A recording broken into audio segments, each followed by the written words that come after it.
Well, hello there, friends, and welcome to Virtual Strangers 98.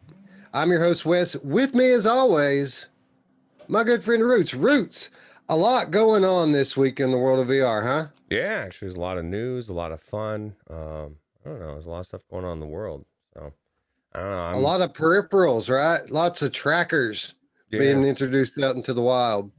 yeah. Well, who doesn't love trackers, right? These days. Yeah, it was like clockwork, man. HTC with their big announcement of their face tracker, and then their what was it, their new Vive trackers. Didn't take Facebook long to answer.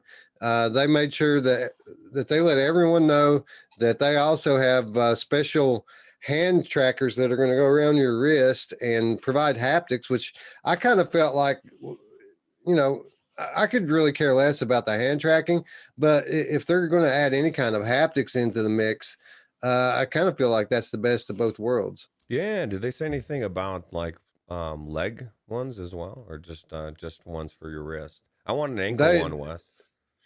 they didn't say they were they didn't really reveal a product or anything. They just kind of revealed that they're working on it, right?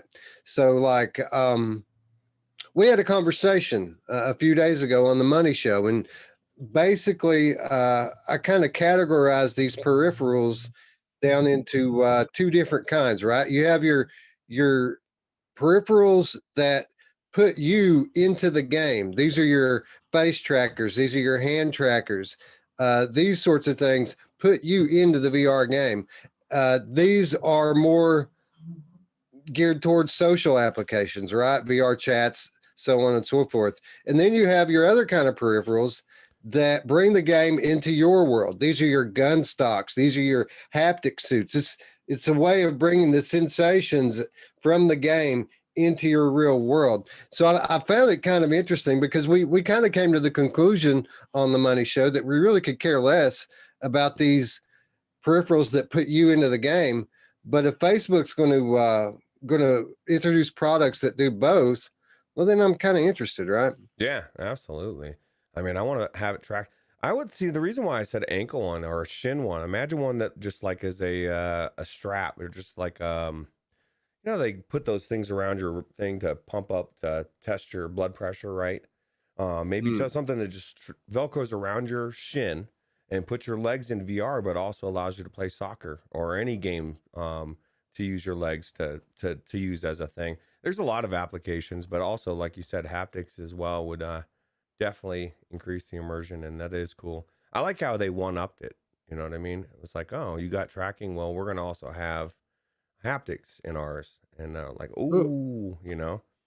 well, the timing wasn't by accident, and I really don't think that they were only responding to HTC because it was just the day before they announced this that Sony came out and showed everyone their brand new PSVR controller, and you know, people outside the bubbles might say, big deal. It's a controller. And I mean, looking at it, it is a fairly basic controller, but anyone who has played PlayStation VR knows what a big deal this controller is going to be for it, right? Yeah, yeah. Well, just the fact that it's got a joystick on it is amazing. That tells you something, and it just looks next stage, you know. Um, so It wish that. looks like a CV1 controller to me that's turned around with the ring around your wrist instead of going forward, which I thought was a cool twist rather. Touch, that's funny.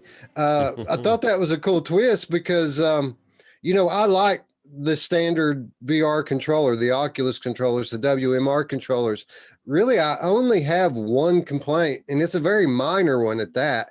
And that is sometimes when I'm aiming or when I'm doing the bow and arrow, I'll knock the rings together, or I'll hit Mm. myself in the face with them. And I feel like the way that Sony's got them rearranged here, it's going to completely eliminate that. So it's going to it's going to basically be what I want from a motion controller. Yeah, gamer chick wants to know if it's she forgets, but how close is it in actuality from the schematics that were released back a year ago to what's came out today? Are they close or is it completely different? Well, we've had a number of different controller patents from Sony over the last year or two, but when I think back to the most recent one that we got late last year, um, it's similar and yet it's different. It's similar in the button configuration. The face of the controller looks almost exact to the one that was in the patent. What's different is the one that they showed in the patent was shaped a bit more like an index controller with the knuckle strap on it. And this one obviously more resembles an Oculus controller, which I would prefer anyway. Yeah. Yeah, me too. I like the way it looks. I wish I'd grabbed the picture so much. I meant to and forgot, but yeah, it's amazing. So Well, what's really going to be amazing are the things that you can't see about it. And I refer anyone, who's new to the channel to just go back a little bit, back into our November episodes, back when I first got my PlayStation 5. And obviously, I wasn't overwhelmed with what the PlayStation 5 did for the PSVR 1 games. Most of them were unchanged. But what really blew me away was a flat experience I had. Astro's, the new Astrobot tech demo. I forget what the name of it is right offhand. But what really blew me away was the haptics and the adaptive triggers in the DualSense. And what really had me excited about it is even then, experiencing that, even in just a flat game scenario, I could see what the future was going to be for Sony's next VR controller. And sure enough, when they unveiled these controllers last week, they made sure to let everyone know that those features from the DualSense are going to be in this controller. And, as awesome as it was in a flat gaming scenario, it's going to get magnified times 10 when you're inside the headset. yeah, well, I guess you basically say you can see yourself getting out of PC VR, so it's going to be so good. That's what Ray Delator says. You may end up getting away from PC. There'll still be a place for PC VR. It just won't be. You'll be slumming it if you're PC VR, and according to me and Wes. No, I don't know. I think it's going to be next level as far as the controller. There's always going to be advantages for the PC, but you're going to see those advantages almost disappear for a bit, because you could genuinely tell people back in the day, and I did tell people, PC VR would be where I would lean just because of the tracking and the controllers. The touch controllers are so good. But now those things are taken away, and now PSVR is going to have everything that the PCVR had plus the AAA catalog. So it's gonna be amazing. Well, that's where it's at, right? That's what it's all about. At the end of the day, it's the games. You can have the best controller in the world, but if you don't have the games to support it, then people aren't going to come to your platform. And as someone who has access to all of the major VR platforms, I can just honestly say that it's always been an ebb and a flow. I might play PSVR for this 6 months, and then the next 6 months I'll play PCVR and not touch the PlayStation VR. Here lately, I've been gaming standalone on my Quest probably more than anything. So I mean, I feel like it's PSVR's time is going to come again. But that doesn't mean that PC VR is going to die or anything.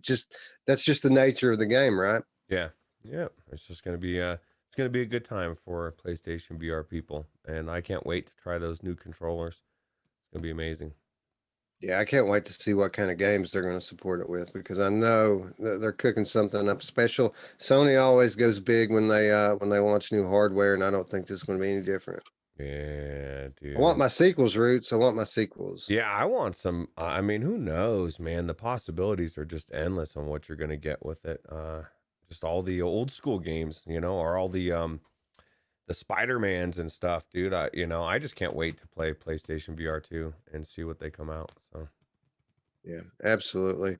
Real quick before we get started, right off the top, you may have heard me allude to it a moment ago. Patrons, we posted Money Show 8 2 or 3 days ago.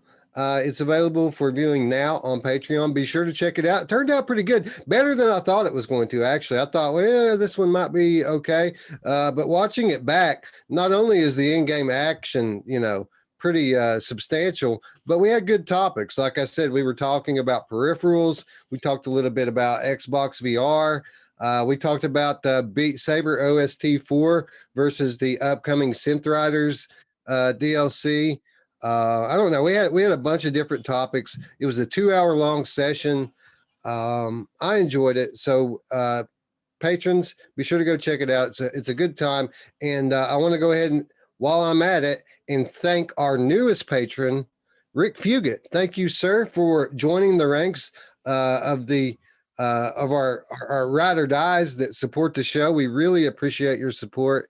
As the same goes for all of our patrons and everyone, quite honestly, that subscribes and watch every week. We appreciate you all. Thank you very much. Mash Daddy showing up with the $5 tip saying, "Money show, yo." Yeah, no, man. Money show is always awesome. That's, you hear me say it every week, the always awesome Money show. I'm not just saying that, bro. Money show's a good time. Yeah, thank you, Rick. For sure. So Ruud's coming through with the helium voice, thanking Eric for the tip. No, I was thinking Rick, but I'm also thinking Mash Daddy as well. Oh, I thought you said Eric. Yeah, thanks, Rick. Thanks, Eric. Maybe Rick and Eric are the same person. Ooh, yeah, conspiracy, right? Well, either way, we appreciate it.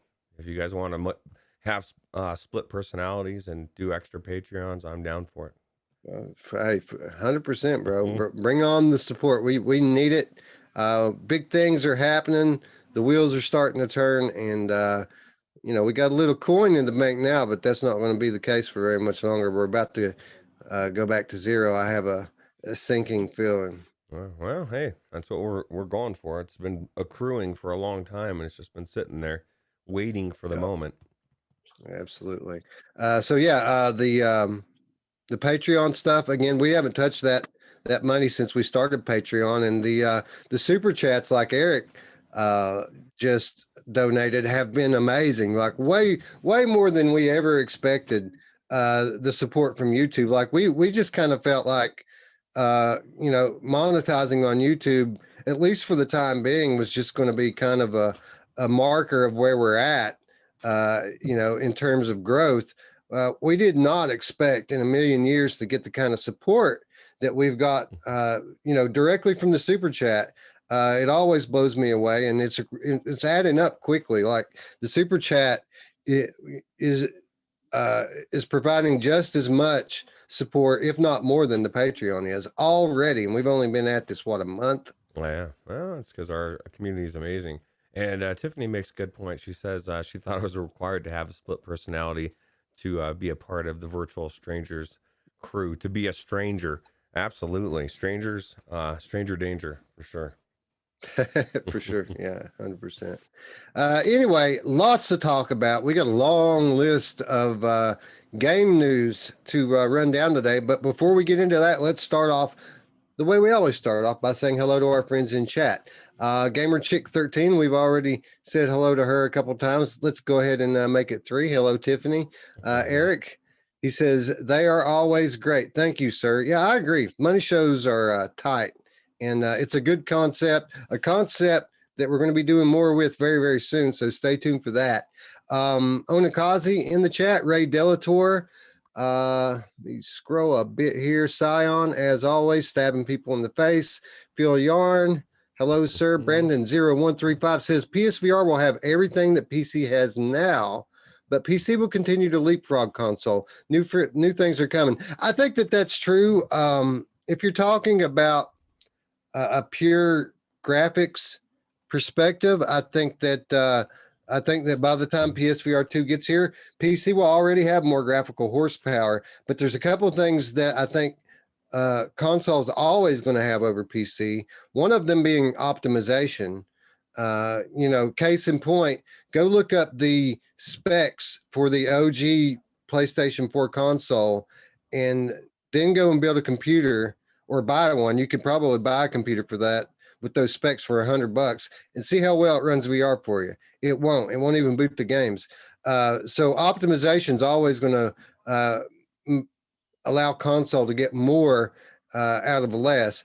But in addition to that, we've seen the fact that Sony, in particular, has made a commitment this generation, not just with VR, but with PlayStation 5 in general. They've made a commitment to immersive gaming, right? With the Tempest audio, with the advances in haptics. I think that while it's true that PC is going to have pure horsepower over console always because of the modular nature of PC, I think that we can pretty much count on PlayStation not only having games that PC will never get, but having features that PC isn't going to have as well. You know, even you can go back, you know, as recently as the AIM controller, and it's a perfect example of something that Sony has had throughout the first generation that PC never had. And then, you know, again, it's all about the games.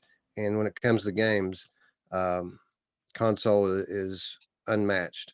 Yeah, my prediction over the next couple years, or maybe even year, is PlayStation is going to become a platform where people are going to be like, "Oh shit, they're bringing that title to VR. Oh, that one's coming." Like they have such a big catalog of AAA games, and once they just pull the trigger on bringing those, even just older ones over, which I think Doom is that trigger. And I just think it's going to be exciting. I think there are going to be a lot of PC VR people that are going to be really wishing they had a PlayStation VR soon. And that hasn't really been the case because you can almost play everything on PC VR. And with the exception of those really good titles like Astrobot, Resident Evil, so forth, you did have the advantage with PC VR via tracking controllers, etc. And that advantage is going to be gone. And the advantage will shift title wise, I think, that for a bit, but it'll open the eyes of a lot of these companies to get into PC VR. So yeah, for sure. Yeah, VR in general is about to blow up, and I'll tell you why. I think by the time PlayStation VR 2 comes out, that's when you're going to really start to see the gamers jump into VR, like the Call of Duty gamers, the Fortnite gamers. These people are still, for the most part, resisting. And I know Facebook's putting up some very impressive growth numbers right now. But what people are failing to realize is the people that are buying Quest right now aren't gamers. These are just people who have seen the tech and are amazed by it. Like, you know, my parents buying VR, my wife's parents buying VR. Both of my sisters recently bought VR. My wife has talked to a couple of her friends. This is within the last week, like 5 different people, none of who even play video games, have all went and bought Oculus Quest to check it out just because the tech's so amazing. So I feel like Facebook's going to continue to grow their platform in a social gaming direction. And then when PSVR 2 drops in a few years, it's going to pull all those console gamers in as well. And it's going to be a real inflection point for VR as a whole. absolutely. Andy McAvoy wants to know what the picture is on my cup. That's me, bro. This is Beardless Brutes. I'm going to do a new one with the thumbs up with the beard as well. Yeah, that's me. You can order those, right, Roots? If anybody wants the Roots cup, you sell those on your Twitch, right? Yeah, just go to my Twitch and you can click on the down there. There's a Roots merch with that same picture, and you can buy that thing. I know Spry Guy Over Jesus bought one. I think Mash Daddy bought one, and Radio Ron's making excuses about moving. He's got too many cups, but he'll buy one after he moves. So I'll take it. Scion says people buying Quest right now is kids and teenagers, the next generation. Now that's true. That's true to an extent, but I would just say that it's everybody. Like my dad is 65 years old. He bought it with a 3D camera so that he can shoot movies and watch them back on it. And then incidentally, he's gotten into Oculus TV, all those immersive videos and stuff that he has on there. My wife's friends, they're all picking them up to use as exercise tools so that they can get into like Fit XR and Box VR and get in there and lose some pounds. And it's very effective for that. Everybody's buying Quest right now. Everybody has a little extra money in their pocket right now, and people, the word's finally getting out. Did you have you tried some of those 360 videos in YouTube? They're like the Palau or whatever. They're the 12K, they're 8K. They're like it's like a 7 to 8 minute travel video, or they'll be Switzerland or whatever, man. I've Those, watched, they've got, I've watched some of those videos. yeah, no, that particular company, they're getting better and better, and they're going. I mean, like they're now doing 12K videos, and my God, dude, these things are amazing. Like it's, I don't know, man. Like it's just really cool to check out a place that of like a country, like Switzerland or whatever these, or Russia, and they're showing these awesome monuments. It's the kind of shows that I used to really dig watching back in the day on the Discovery Channel. But I get bored on TV anymore. But now watching it in 360 and it's really, really crisp, and then putting myself into somebody that's new into VR, it's just amazing. Apollo Bellino coming through with the $20 super chat Wow. says, the way I look at it is PC has and always will be the trailblazer, but we need PSVR to bring VR to the masses. And it's always been that way with PC. Yeah, that's true. By nature, right? PC is modular, meaning that it's in a constant state of upgrade. And what that allows for is it allows for developers, not only software developers, but hardware developers to work on the next thing. And as a consequence, the PC enthusiast also gains access to these pieces of hardware, to these pieces of software. Uh, you know, Console's never going to be able to drive the next big display, for example, the next display that has twice as many pixels as anything else on the market. Only PC will ever be able to run that sort of thing. So just by its modular nature alone, PC is always going to kind of be the home to where the line is, right? Mm. Or where you push the line. You know, the best thing, and I was thinking about this yesterday. I recently went into the Dying Light. You know, you can change the code to just put an Oculus enabled in one of the lines or something in the game, and you can go into a it's, I would equate it to being like Resident Evil um full VR, and you don't need a program. Now I went into it several 3 4 years ago. I don't know, because it's been 2.5 3 years ago, and I had different hardware, and it was, I could get in it, but it didn't look as good. Now it's running really good, it looks phenomenal. And I couldn't do that on a console, you know. And that's one of the things that I'm loving about PC VR, with Vorpex and going in and trying all these different things. You can push that envelope, you can try to do different extra things. It's easier to mod. It has its place, absolutely. But I'm just pointing out that I just see a shift coming, and it doesn't mean that PC VR is not going to be there. It's just going to be a shift that we're all going to love, because it's going to bring games into VR. So Yeah, the market is it's divvying up into different sections. Every sector of VR is kind of going to have its role. And I think that's great. I think it's perfect the way things are starting to pan out. PC VR is always going to have its place. Standalone's always going to have its place, and so is console. Um, and we're starting to see these roles become more defined as time goes on, and that's only a good thing. yeah, absolutely. And I was just realizing, man, we haven't even gotten to the first game yet. We got quite an intro. That's one of the things I love about this show, is we can go on a tangent, but it's actually a good tangent of conversation. So Yeah, I like the freestyle a little bit to get warmed up, but sometimes it backfires, because by the time we get to say free stuff and killer deals, and I'll have a laundry list of games like I do this week. Man, mhm. there's a lot of free stuff and killer deals this week. Uh, I'll be starting to fade, right, because I spent that 30-minute intro right off the top. So I guess we need to get into it, and I want to start off. Speaking about exercising in VR routes, it's been a rough week at work for me. And the reason why is because I spent 30 minutes in Pistol Whip the other day, and my legs have been sore all week from that 30 minutes in Pistol Whip. It's funny, man. I was thinking the same thing. You forget. I forget anyway. My job is always moving around and I'm doing stuff. But I think it was yesterday, or maybe it was Yeah, it was yesterday. I was working and I'm like, man, why are my legs so sore?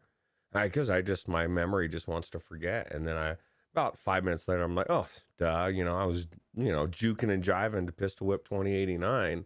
That's pretty much expected to be the case, right? But yeah, and it's funny too that we just spoke about this. We just were speaking about how would be cool if another one came out, and you speculated.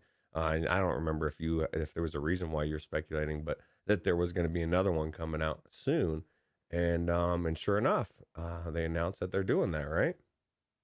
Yeah, we talked about Pistol Whip on this past Wednesday's late night virtual show. We talked and gave our first impressions of Pistol Whip 2089, and I said that it was great. This is what Pistol Whip should have always been, right? That they've found their niche. That they've really they found the way to deliver their game that's a bit more meaningful than just a rail shooter or a rhythm game. They found a way to incorporate some depth into the gameplay loop, and this is what Pistol Whip should be. And I want more of this. Right?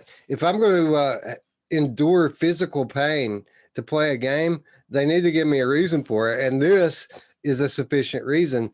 And I said that I wanted to see more of this type of thing from Pistol Whip. And as if on cue, during a GDC showcase digital event talk, Cloudhead Games CEO Denny Unger revealed that Pistol Whip is getting a new story-based campaign similar to Pistol Whip 2089, except this time it will, quote, revolve around the past. Roots, what time is it? Quote time. It is quote time. This is, again, Denny Unger, Cloudhead Games CEO, from this past week's GDC digital event. He says, quote, back in December 2020, way back then, Roots, back in December 2020, we realized our first cinematic campaign, and it was called Pistol Whip 2089, and it was set in the future. It had a snappy story mode, tying it all together with new weapons, new modifiers, a boss battle, and it was really well received. Well, we're working on another one. No surprise there. Again, it's 5 scenes, new modifiers, new weapons, new bosses, and this time it takes us into the past. It revolves around the past, and it's going to be a, quote, wild ride, and you can infer whatever you want from that. We have so much more to push in the Pistol Whip over the next year, and likely beyond that. And that's one of the great things we're seeing about the VR market in general, is that when titles do well, they do well for a really long time if they're well supported. So, Roots, good news and bad news. Good news, obviously, they found their niche with Pistol Whip. They're going to lean into it hard. They're going to continue to support it and make it into the amazing experience that we all know that it can be. The bad news is they're talking about supporting this thing for over a year or more. And I want my gallery chapter 3. And that does not seem to be very likely for the next couple of years at least. Man, it's funny you said that, because the last chat with Scion VR said, I want Gallery Episode 3, not Pistol Whip. Sorry to be the party pooper, but I'm not sorry. And Scion, I agree 100%. I agree 100%. I would give Pistol Whip away tomorrow and never play it again if they would just pick the gallery back up. It'll happen. It'll come one day, but I don't think anybody's going to remember it or give a shit about it in the context of its earlier sequels. I mean, people are going to love it because obviously it's going to do what the first ones did and push the envelope with regards to production value. But people are going to love it based on its own merits, and nobody's really going to remember the gallery episode 2 by that point. Well, it depends, because like you could say the same thing about Gallery Episode 1, but it gives context to 2. And you specifically will tell people, look, you got to play the first one to get to the second one. So most people that go to the third one, if it was their first one, are going to say, well, oh shit, there's 2 of them. I better play those first. The first one might get lost in the shuffle. The second Gallery Episode 3, Oculus Quest exclusive confirmed. Oh yeah, that would be awesome. We're starting rumors here. But Tiffany said about Pistol Whip, she said she rage quit the campaign the first time she played it, went back to the arcade because she's used to dual wielding. And all I have to say is I'm surprised at how soft you are, Tiffany. All you got to do is put it on easy, and then you can snap right through that like Roots did. Wes, of course, he was like, nah, dude, I'm doing this normal. And I wanted to see that. I wanted to finish it. And I didn't want to rage quit. I didn't want to have to go back to the arcade and dual wield it. That sounds scary to me. Do they not allow you to add the dual wield modifier to the campaign? You have to unlock it, I think, is what somebody told me. Oh. And I'm the same way. The dual wielding feels so good. I was just thinking this is just me. No easy mode. Yeah, hard mode all the way. Okay, well, that might be why you're rage quitting. I was just thinking, I got this coffee cup every week. Like, I have not even been. Why have I not been on rendered reality on Coffee VR? Like, I'm the Coffee VR guest of all time, bro. They did showed the mug shot off on their podcast one day. I saw it on there. Nice, yeah. Because somebody, I think somebody came in and messaged me. I think it might have been PD and said that they were saying there was a birdie saying to go over to their Discord and post a picture of it. And so I just went right over and pictured. I didn't even know why. Like, okay. And then I guess it was in there. They showcased my cup. Met Wes. It's awesome. Yeah, awesome show. I checked them out just yesterday. I watched quite a bit of their show, and I mean they're all in on the hardware speculation, man. There's a lot of it going around. Well, there's a place for that. There's you got the software in here where they got the hardware in there, and then they pepper in some software. Actually, they cover everything. And Scion says, who else likes hard mode? My mom! Yeah, she does. Super hard. Absolutely. She always goes for the hard mode. Yeah, well, I don't blame her. Anyway, I just wanted to mention that because the timing of it was just perfect. Basically, with everything that we said on the virtual show, I mean, this piece of news just complemented it perfect. It was like we knew that it was about to happen. I'll tell you what, Westradamus. It's like you got your finger on the pulse of VR. So actually, Yes, it's not sir, like absolutely. you. It's not like you do. You do. Mepper in the chat says, I completed minor surgery on my HMD. My first deluxe audio strap adapter broke and left Ooh. parts stuck in the strap. It took 30 minutes, but the patient is doing fine now. Well, thank God. goodness for that. Yeah, thank God, dude. I'll tell you what. I was thinking about getting the the Vive one. What is it? The deluxe audio strap, I guess, for my Quest. But I don't know, man. You brought sense into me. You started talking about Velcro and all sorts of other stuff, and I thought, just don't want to deal with that, man. So. Well, the good thing about it is if you do go that route, I mean, it seems like every headset that comes out, people mod this thing onto it, right? So, like, if you invest in the Oculus branded Elite strap, the only thing you're using that on is the Quest 2. Sure. But if you get a DAS, you can just take it along with you for Quest 3 and Quest 4 and what have you. Well, it just snaps onto the Quest 2, though. I like it. Easy. Yeah, I do too. It snaps on, it snaps right off too, like right in half. Oh yeah. Well, that's what happened to Mash in the middle of gaming last night. But to be fair, he was using his old pair that was taped together until he had a brand new one just was sitting in the box. But he was trying to get his usage out of it. It was an Elite strap too, Wes, and I'm starting to have a theory about that. The Elite strap, like every time I look anywhere, it's always sold out. Always. Like they're not in existence anymore. And I'm not saying that the other one, I think that they were the ones that were mostly breaking. Am I wrong? Or I don't know. I'm hoping. Yeah, it was the Elite strap, the OG Elite strap. Yeah, maybe it was the battery extra weight was too much. It was putting some extra tension on it. I don't know, but I just think they discontinued it. That's my guess. But I don't know. I can't tell any difference between the old one and the new one that they sent me. They look identical. Now that doesn't mean necessarily that they aren't different. Maybe they use a different kind of plastic. I know that both imported. I can say that for certain that they are not made in the good old US&A. So Yeah, that's true. you get what you pay for, right? Yeah, just like Spry Guy says, the audio is better on the DAS, which is true. Yeah. Well, I wouldn't know, but I imagine it probably is. Yeah, well, my thing is I don't want things on my ears, Wes. It's too hot, man. VR is already too hot. We're getting ready to go into the hot season. This is not the time that I want to add shit on my ears, to be honest. Yeah, that's a good point. And I wonder when my VR ears are going to get here, Roots. I ordered those things for my PlayStation VR and my Oculus Quest 1 and still not here, bro. Still waiting on those. Quest 3.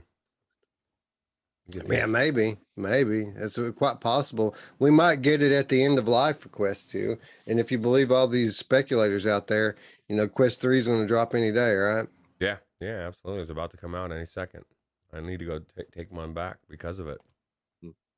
And all this speculation got me thinking about putting my G2 up just because I want to have that cash on hand when the next thing drops.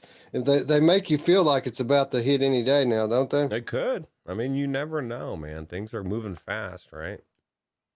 Yeah, that's for sure. Anyway, let's get back on task here. Let's talk about another game. Let's talk about a game that I have hesitated to talk about. This is probably maybe the first time we've ever talked about it on this show. I mean, we might have spoken about it one other time, but I'm talking about traffic jams. I've always kind of avoided talking about this game, Roots, because, at first glance, it looks like a children's game. It doesn't look like something that an adult would want to play.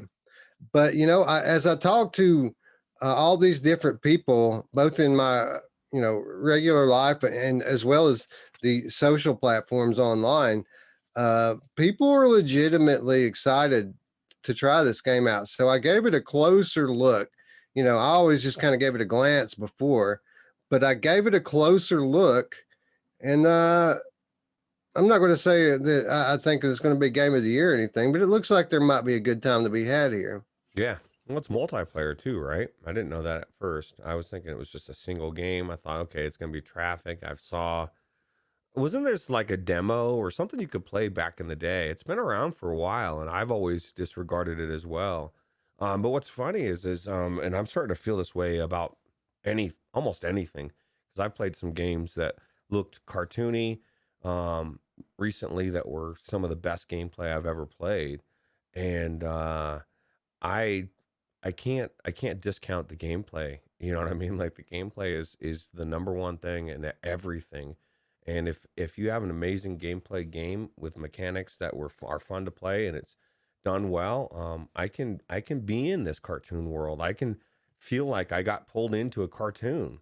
Everyone wants to feel like they're immersed in this world. Like I hate to break it to you, but reality is not the only world you can be pulled into, and we live in this reality. Like this is a world I can never go to. I can't run down the street and go into this world.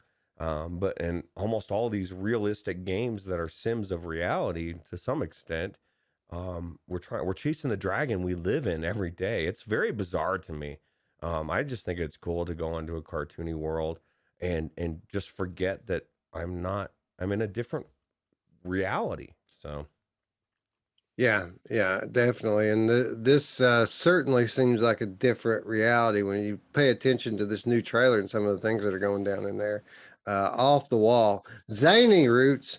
But anyway, this game's been in the coming soon category for a long time. People have wondered, when is Traffic Jams coming? Well, we now know that it is slated to hit both Quest and PCVR headsets this April the 8th, with a PlayStation VR release coming this summer. For those of you who don't know, Traffic Jams is a game in which you control the flow of traffic during increasingly bizarre and zany circumstances by using your hand movements. It also features a local multiplayer component for up to 4 non-VR players.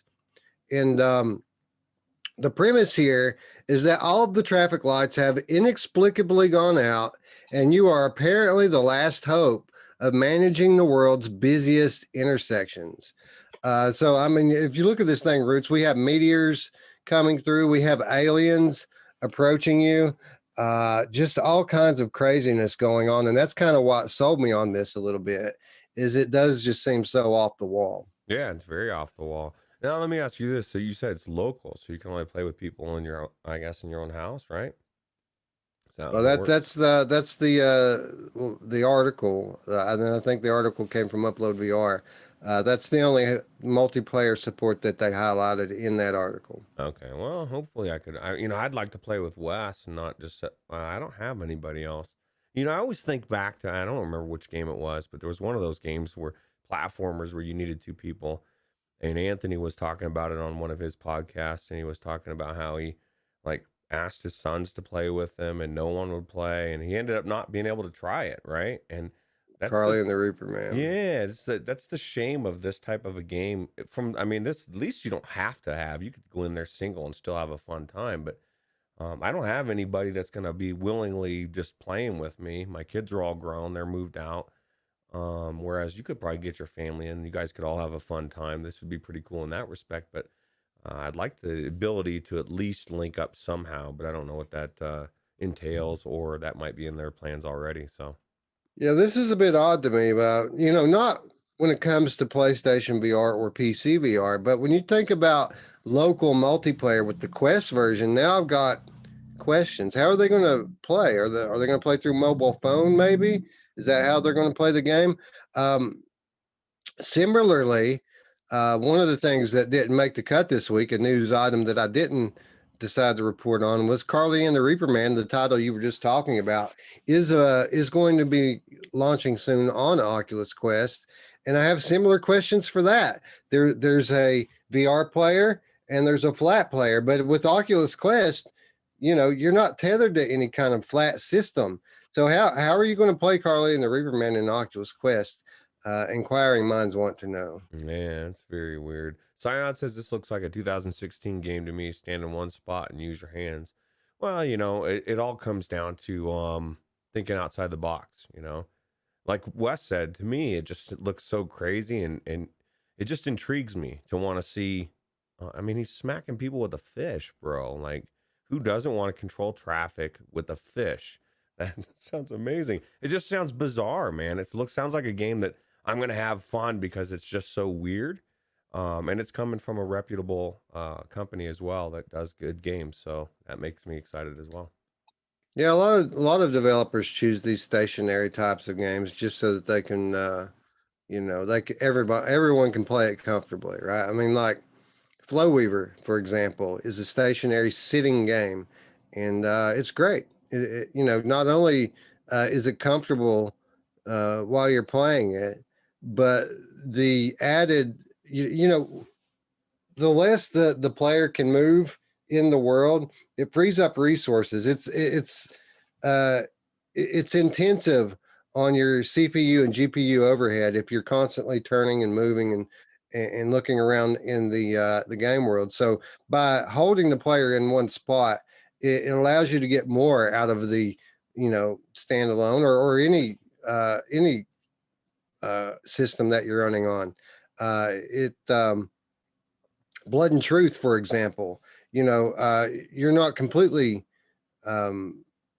stationary in that one, but it's node-based teleport, right? There's certain points that you have to go to, and they did it in such a way that you rarely think about it, and they took that overhead that they were able to the extra resources that they're able to have due to you staying in the one spot, and make the most beautiful game on PlayStation VR because of it. Yeah, absolutely. So, we'll see. I'm not, like you said, I'm not gonna say this is the best game in the world or it's gonna be. I have no idea. It just looks interesting to me. It looks like something I'd like to try just to see if it's good or not. And I am curious. Maybe there'll be some kind of a mode where you can play online with people, but we'll see. Yeah, what really got my attention about it, more than just or not maybe more, but in addition to interest that I'm seeing from other people, is the publisher. This game's being published by Vertigo Games. Yeah. And Vertigo Games is a studio that I have increasingly more and more respect for as time goes along. That they have their hand in more and more pots. And I thought that since we're on the topic of Vertigo games, that it would be a good opportunity to just remind everyone that support for Arizona Sunshine has not yet ceased. They're continuing to support Arizona Sunshine on PC, not just the Quest version. And it was just updated. The latest update brings the Trailer Park Horde mode to the main branch of the PC version. So I don't know if you guys remember, but a few months ago, they released this Trailer Park Horde mode, which looked actually pretty cool. They brought it to the Quest version. And I was kind of wondering when it would ever make its way into the other versions. Well, today is the day. They have officially launched it on PC. They've also added a weapon drop mechanic, a gun angle offset, 180 flip, rotation angle settings for smooth rotation, as well as incremental. And lastly, Roots, this is the big kicker for me. Official support for the HP Reverb G2 VR headset. You know, as you know, whenever I put that thing on and go into Steam VR, it's hit and miss, right? Even the games that it runs on, it's not really officially supported. It's just, it just happens to work, right? So it'll be nice to go into a game that I'm so familiar with and I enjoy as much as this, and see what it means to have official support for my headset. Yeah, dude. So this is a PC update. Okay, so that's cool. Yeah. Sounds cool to me. This is a game, like you said, it's a game that keeps on giving. So yeah. The update also bringing a handful of bug fixes, which I didn't list here. You can go online and check out the full list of update notes if you're interested. And Roots, this is just a game. I mean, it very much is The Walking Dead. It's well, no, I guess not. I guess it's not The Walking Dead, right? It's like a zombie. It continues to live on. You think it's dead and you count it out and it just keeps coming right back. You know, I own it on PlayStation VR. I own it on PC VR, and I said I'd never buy it again. I'm not going to buy it for Oculus Quest. But, you know, you may have heard me mention a few minutes ago that all these people in our circle here are buying Oculus Quest. And guess what everybody wants to play? So you might be Arizona Sunshines. Yeah, I'm going to have to buy it. Now, I'm not going to pay the $40 for it, but the first time that I see it on sale, or like on a daily deal, I'll be picking it up a third time. Well, I'll tell you what, I think a better solution would be Vertigo Games shoot us a couple keys so that Wes and I can check out the Quest version and do a money show. So come on. Throw it out here. Throw it down. You know, I've thought about that. I just assumed that you didn't want to cover Arizona Sunshine again, so I never asked them for keys for it. But I mean, if it's something you want to play and put some substantial time into, I wouldn't mind, you know, playing through it again. It's been a while. Yeah, I would definitely do it for sure. Absolutely. And Gamer Chick was saying, actually, I guess she was saying hi to your wife, but your wife was making a good point about that last game, Traffic Jams. And that we discount, at least people that have grown kids. It's always nice to have a game that the kids can play together. So you got a game, you know, we discount that as adults. It's like, well, who am I going to play with? Well, when you've got 3 or 4 kids, you know, it's a great way, you know, they swap out you know, I want to be the one inside now and I get to do traffic. The other ones are outside, and it just sounds like it'd be pretty cool for kids as well. Yeah, my youngest son, that looks like something he would probably really enjoy playing, actually. Yeah. Or he gets to get in there with you, right? You get to be in VR and he's not, or vice versa. I just think it'd be cool. Yeah, it looks cool. And yeah, the multiplayer aspects of VR, the social aspects of it, can't be overstated just how impactful it is. And especially in times like this where people are increasingly isolated, and you know, there's less and less you can actually go out in public and do, which, I mean, we do seem to be on the road to recovery, thank God. And things are starting to normalize a little bit. But still, VR, a very powerful tool. I mean, even to the point that we've we've kicked around the idea, Roots, of getting another Quest, like Ooh. not just, we've been keeping our eye open for a Quest 1 for a while, but we're not finding one in our price range. So, I mean, Might as well get a Quest 2. $300, and we can have another one to do multiplayer with. Doesn't have to be 256. You just need the ones that you're going to be playing multiplayer with, right? And exactly. It's a secondary headset. yeah, absolutely. Well, So I'm not saying we're going to get it, but we have kicked around the idea a little bit. it's funny you say that as you say things are opening up and getting better. I this is my thought because I'm seeing the same thing for the most part. I think about like the UK and other places where it's never gotten normal again, and it's getting worse. And it's like as far as the way that their restrictions are, and it sucks, man. It sucks. I feel bad. Yeah. Yeah, they had, and I don't want to get off on a tangent here, but I did read before I came on the air today that they've declared a state of emergency in some Florida beach town because it's spring break and so many people, people have been pinned up for a year now, and it's spring break and it's just exploding with people, and so many that they're actually calling it a state of emergency just because there's a bunch of people there. You know what that is? That's the state of emergency of anxiety. It's a lot of people that really don't like it. They just don't like the fact that there's that many people together, and really makes them feel uncomfortable. Yeah, and those kids have got to be going wild too, man, because they've been pinned up. I mean, we're getting ready to we normally go to the amusement park, Kings Island, quite a lot. We're roller coaster aficionados, and we didn't get to go last year because of all this. But luckily, the Kings Island took our season passes from last year and made them good for this season.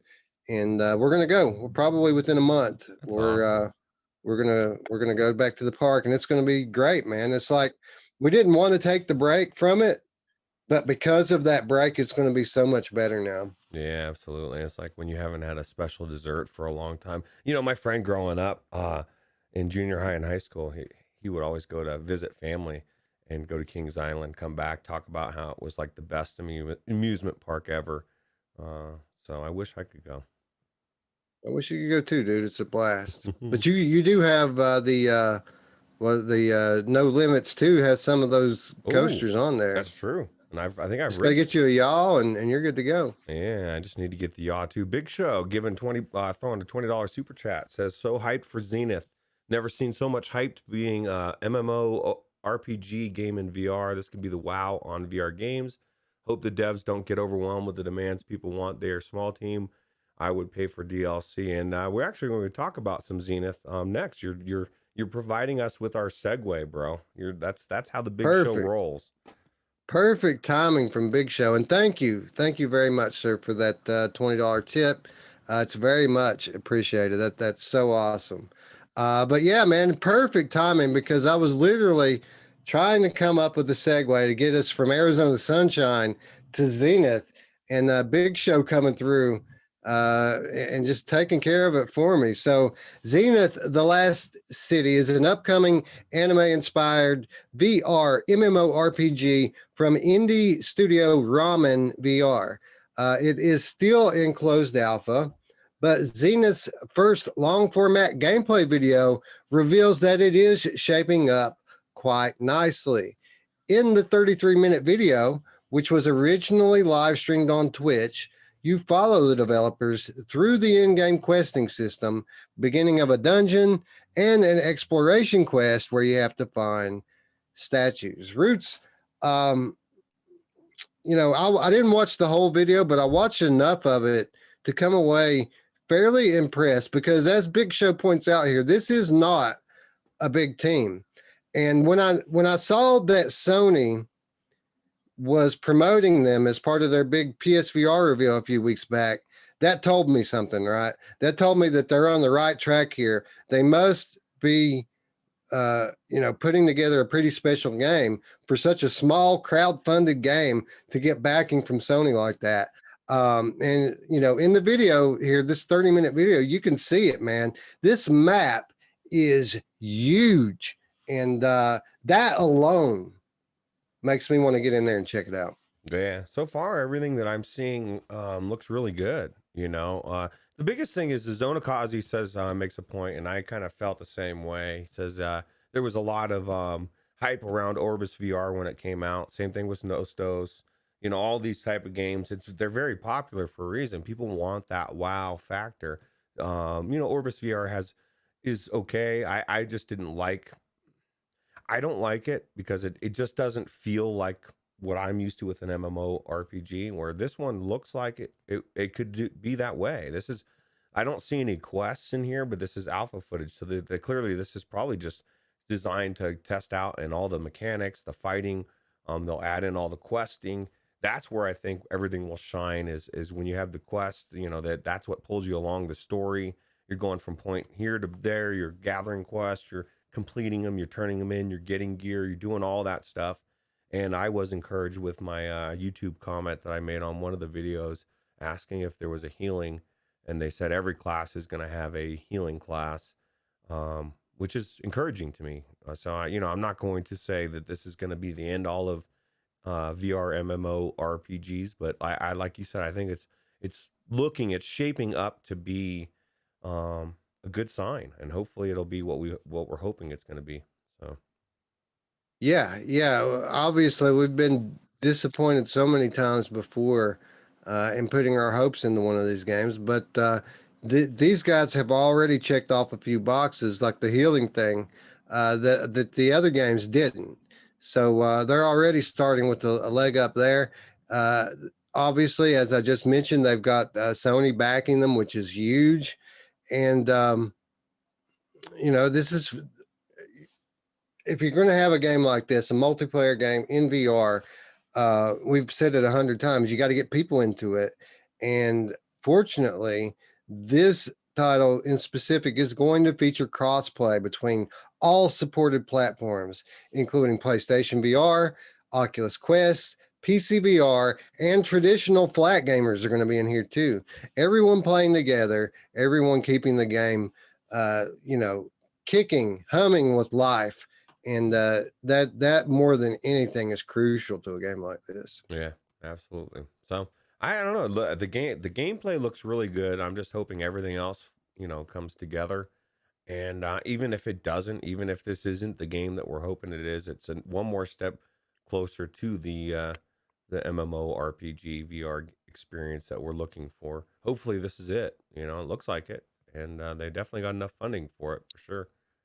So. Well, there's a good, I don't know, 2 or 3 of these games in development right now. All of them crowdfunding. All of them have their strengths when you look at them. Elysia being the other popular one that people are looking forward to. One of them, surely someday people are going to nail it. And I feel like we've got to find a developer not only that knows what people want, that's listening to people, but has the wherewithal and the resources to stick to it, right? Because obviously when you're working from a small team, it takes a long time to implement the kind of stuff you need. I mean, when you're talking about an MMO RPG, you're talking about a very layered and detailed thing here. It's not as easy as just tweaking. You could go into a shooter game and tweak the way the weapons work, and it doesn't affect anything residually. But when you're talking about this sort of game, you tweak one thing and there's a butterfly effect through the whole game, which makes it very difficult. And it means that you have to be very patient, not only if you're someone who's following the game, but if you're a developer working on it especially.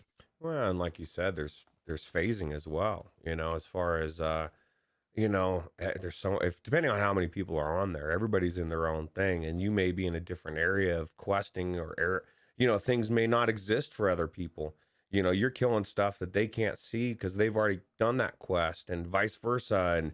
And you got just there's so many things that, like you said, layers where there's like realities on top of realities where it's just I can't even imagine how developers do it. with all the different things going on. Oops. And then like the parties and the party systems and the raids, and because I'm hoping you're going to be able to go into different groups and fight bosses and just all the different stuff that you've got in MMO or RPGs, which I would imagine you were going to. But yeah, so there's a lot of layers for sure.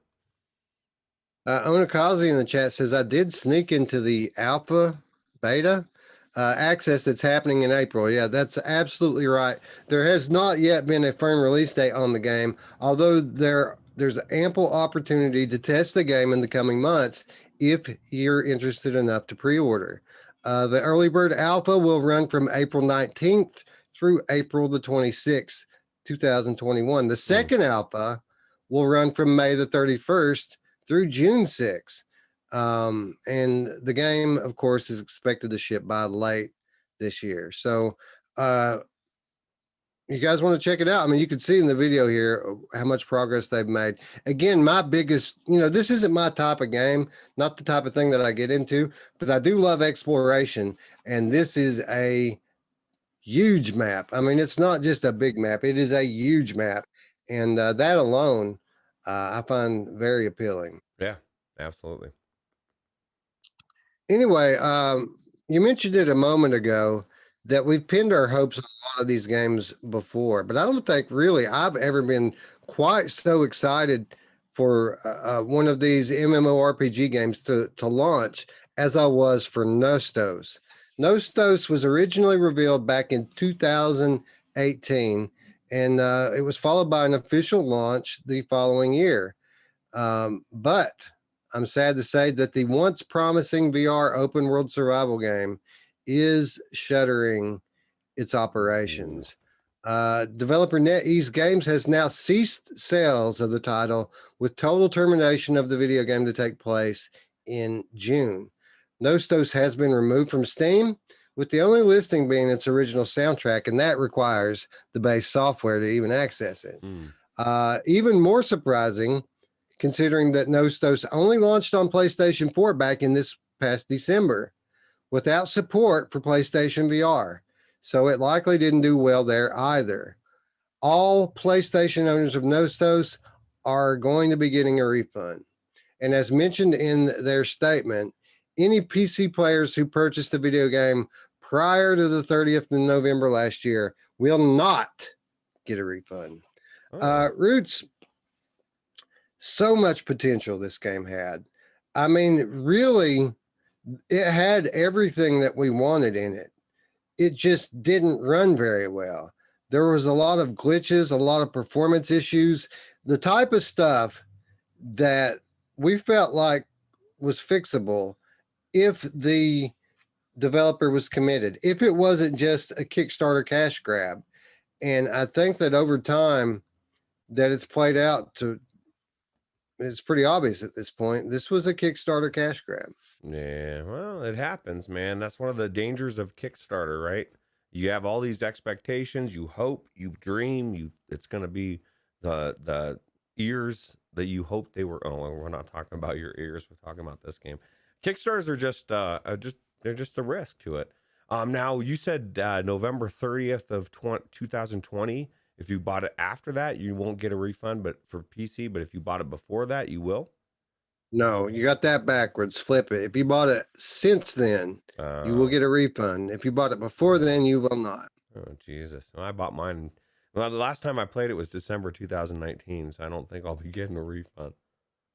You know what the really sad thing about this game is like we said, the only issues it had were performance issues. And we're almost to the point now with the hardware where we could just purely muscle our way through all that stuff, right? I mean, you got to think people running a 3080 or a 3090 with a 10900K probably can run Nustos pretty well. Probably, but everything that we just said, or what I was just saying, needs to happen for the new MMO RPGs. I don't know what this game had. The performance was so iffy that we didn't really get a chance to go through all the questing and all the stuff. I mean, the gameplay may not be there. You know what I mean? I don't know. What was the performance like on the PlayStation Standard without the VR? That's what I think was probably, and this is speculation on my point here. I don't have any knowledge of this, But we have a recent example in recent history of Sony, uh, you know, becoming so upset by the broken state of a game that they issue a blanket refund to everyone that bought it. And that was with Cyberpunk, right? Cyberpunk 2077, everybody got a refund for that because it was so jankified. And I kind of feel like that the developers here at NetEase was probably counting on that Sony PlayStation money to keep them going. They probably didn't sell as many of them as they thought they were going to. And the ones that they did sell, I kind of have a feeling that Sony probably stepped in and said, you know what, you're going to give everybody a refund. And then at that point, it was kind of the death knell for these guys, right? Yeah. And so they're just going to close up shop, which is unfortunate because I mean, even as a single player offline game, I think that there's a lot of potential here. They had a good, selection of enemies. The gameplay mechanics were tight, and graphically, it was a beautiful world. It's just a shame that it's all just going to go to waste now. Yeah, Big Show makes a good point. That's why I'm worried about Zenith. People are throwing demands at them like they're Facebook and have billions of dollars. And so, being realistic about what they can deliver, I just want the gameplay. I don't even care if it's the most beautiful game in the world. If it's going to be an MMORPG, it needs to have, that's why I always lean on all of these games. If it doesn't have a healing class, to me, it's not an MMORPG. It's a similar game, but it's got to have that healing class to me anyway. Now, there's a lot of games these days are kind of shifting. Some don't. Some of the newer flat games that are consider those types don't, but I think they need to. So Yeah. Again, that sort of game really not my thing, but there was enough action in this action adventure gameplay that I really I was impressed with it. Despite of all of its jank. I was impressed with what they had here, the good points of it. Almost to the point where I might even jump back into it one more good time before it closes nostalgia. forever in June. This could be a good money show, seeing if they've made any progress whatsoever on it. Just read my mind, dude. Like a last hurrah. We'll go back and revisit, have a couple nostalgia moments. I don't even remember what the hell this game was. We just kind of wandered around. Definitely the trailer looked really cool. And I think it'd be cool to check out again.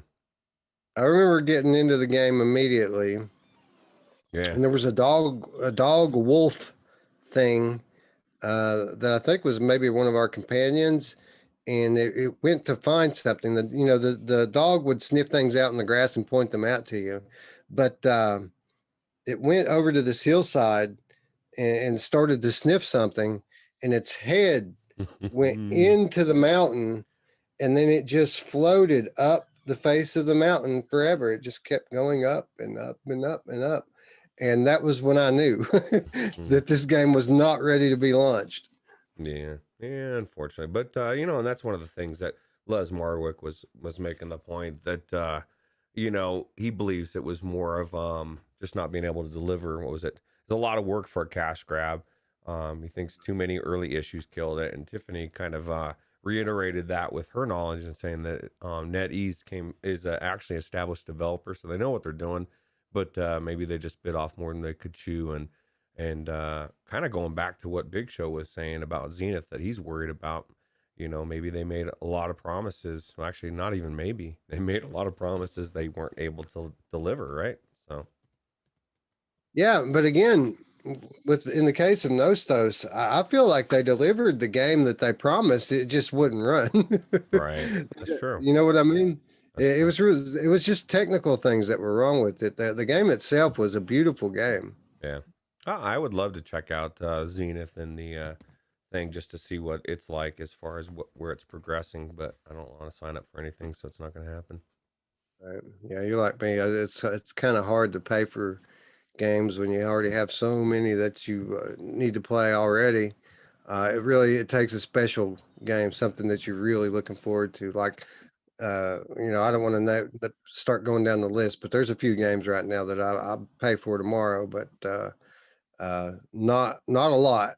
Yeah, absolutely.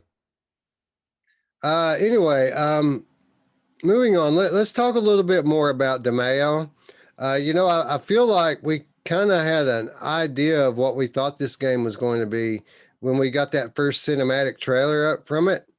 And then their last trailer released and introduced some questions in our mind as to what kind of game this was going to be. Not really what kind of game, but how is the gameplay going to work in it?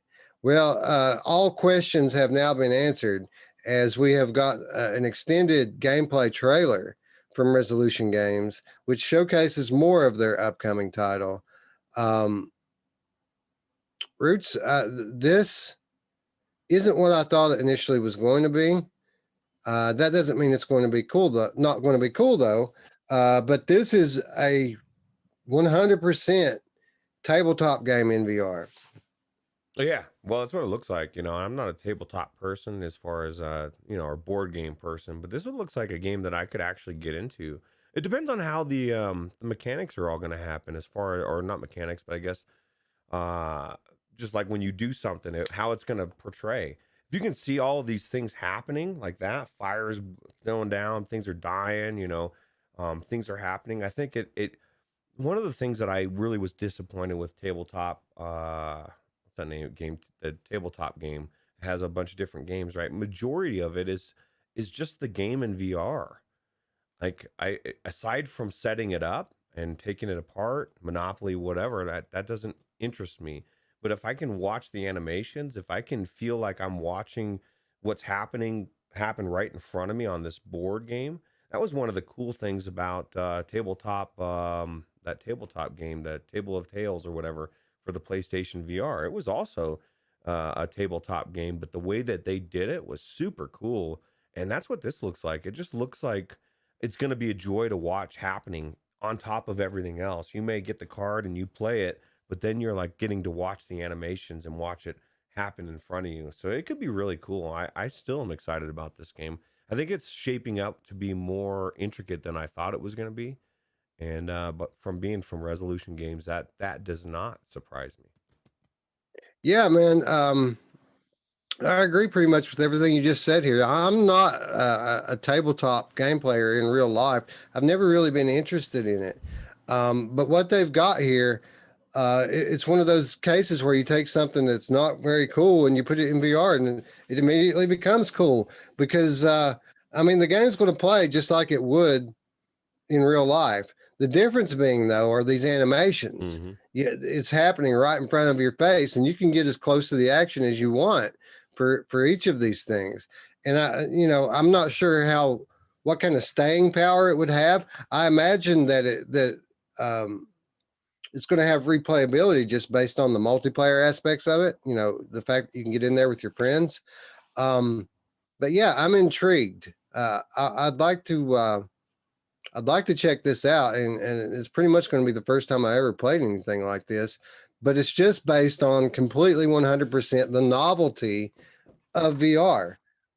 This is one of a laundry list of different genres that just one more that I'm not interested in outside of VR, but I'm completely interested in because of VR. It's the multiplayer thing, like you said. And Spry Guy makes a good point. He says this looks like a game that would be that's Scion would make me buy so we can play it together, because I guarantee we're gonna be playing this in our group of people that play stuff. It looks amazing to me. I always like Dungeons and Dragons with the right dungeon master, and this is gonna have the dungeon master is gonna be the AI, as long as the story's cool. And it takes all the crappy parts, of setup and having to do all the stuff, and figure stuff out and writing it down and all of that shit. Now you're just gonna click a button, it's gonna roll for you. You're gonna play your card, you're gonna do all that stuff, and it's just gonna be really cool. And I think with the right group, it's gonna be amazing. I call wizard right now. That's me. I don't care. No one else is taking my wizard character. Damn it, not happening. Yeah, it's cool. Not only does it take care of all of the, the crappy setup and all the work involved with playing this sort of game, But you know, in order to enjoy this type of game in real life, you kind of have to have an imagination, right? Because that's where the game's taking place. It's all up here. Uh, the cool thing about what VR does for this game is it takes that part out of the equation as well. You don't have to imagine what would happen in these scenarios because it plays out right in front of your face. And again, it's the novelty of that completely attracts me to want to give this one a shot. And I was excited when I saw the initial trailer for it because I thought it looked cool. And even though it's a completely different gameplay loop than I expected, I'm still excited for it, but for only for different reasons now. How cool would it be if this had like procedurally generated levels and like different, so that it was always different? And I don't know what kind of story it's telling. That's going to be a big thing for this. But, you know, this is also one of those things that's perfect for DLCs, you know, different campaigns, different stories, you know. If this game, you have the base game and you have a new DLC story campaign that takes like 4 hours and it's like $10 or something, I would buy it all day, right? To get back in there and do a new campaign. Yeah, for sure. And I wouldn't doubt something like that happening. You know, one thing that, you know, we could say unequivocally, and that is since day one, Resolution Games has expanded its portfolio, the different types of experiences it provides, and they're really branching out there now. When, you know, at the beginning, they were just kind of this mobile game type, party game type of uh, game studio, but I mean, and they still are, but you can see the scope expanding, right? They've achieved some success with the onset of the Oculus Quest era, and you can see that these resources are allowing them to expand, and they're still providing these party type experiences, but they're going big with it now, right? Yeah, absolutely. How cool this is, and this is close to what my vision of a dream game for this would be, because I would want you on the group on the board, you know, like we're all standing together looking at each other, we're doing our things, you know, and the dungeon master is an actual player and he's throwing things down and stuff's happening, and like to actually be in a first person stuff and seeing it. This is, like you said, tabletop, amazing. But hopefully I'll get some sort of a version of the game like I'm talking about, because I can see it in my mind, Wes, and it's just going to be so cool if somebody actually fleshes it out and puts it on into reality. Absolutely. And speaking of reality, our friends Rendered Reality have joined us in chat. Hello there. And big business going down, Roots. It looks like they're about to pick themselves up a Roots mug. Yeah, dude, everybody's gonna have this mug. It's the mug to have, bro. It's positivity. It's thumbs up. Yeah, dude. I mean, who doesn't love a thumbs up? We used to have this thing back when I was in college. We had this big conversation, my friends and I, about how you know, the positivity that just comes from receiving a thumbs up. So we always would just go around and give people thumbs up. We thought it was kind of funny. Even like hitchhikers, like we'd go down the road and somebody would be hitchhiking, we'd give them the thumbs up, you know, because you know, one good turn deserves another, right? That's true. Well, I always feel bad about hitchhikers because I'm never picking them up, bro. Like No, that's the beginning of a horror movie. those days are long gone, right? Yeah, yeah, especially now, man. I mean, I'm not worried about somebody sick getting in, but you know, can you imagine when you get somebody a ride and they're like, "Well, you need to put a mask on," and I'm like, "Well, then you need to get out of my car, bro, because I'm not giving," you know. I don't know. Yeah, I don't know. People, the internet age has twisted people's psyche so much that I just couldn't trust people enough to be To in do the it. Yeah, car with them, you know. yeah, it's Sad. not. It's a sad state of affairs, but it is what it is, you know. Yeah, absolutely. Anyway, I just wanted to touch on that now that we have a final reveal of the gameplay loop. Certainly looking cool, and looking forward to playing this one later this year. Yeah, 2021. It promises in the thing. Hopefully. Anyway, we're winding down, getting close to the end of our news segment, but again, it wouldn't be the Virtual Strangers show if we didn't talk about some new games, right? We have to bring the new games, Roots. It's what people expect of us. And we're bringing it again this week because we're talking about a brand new puzzle game, Starcaller, set to launch soon for PCVR as well as Oculus Quest. Starcaller is an upcoming, quote, fast-paced puzzle-solving VR game from Monarch Studio, a small development team of just 3 people.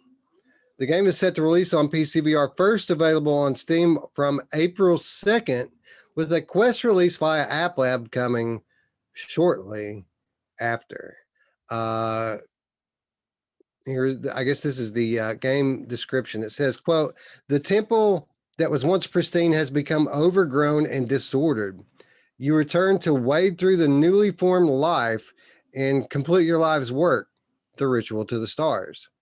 As the Star Caller, you must race against the clock to restore as many temple walls as possible to their former glory. When the night finally creeps in, you must complete the final ritual. Send as many falling star fragments as possible back to the night sky.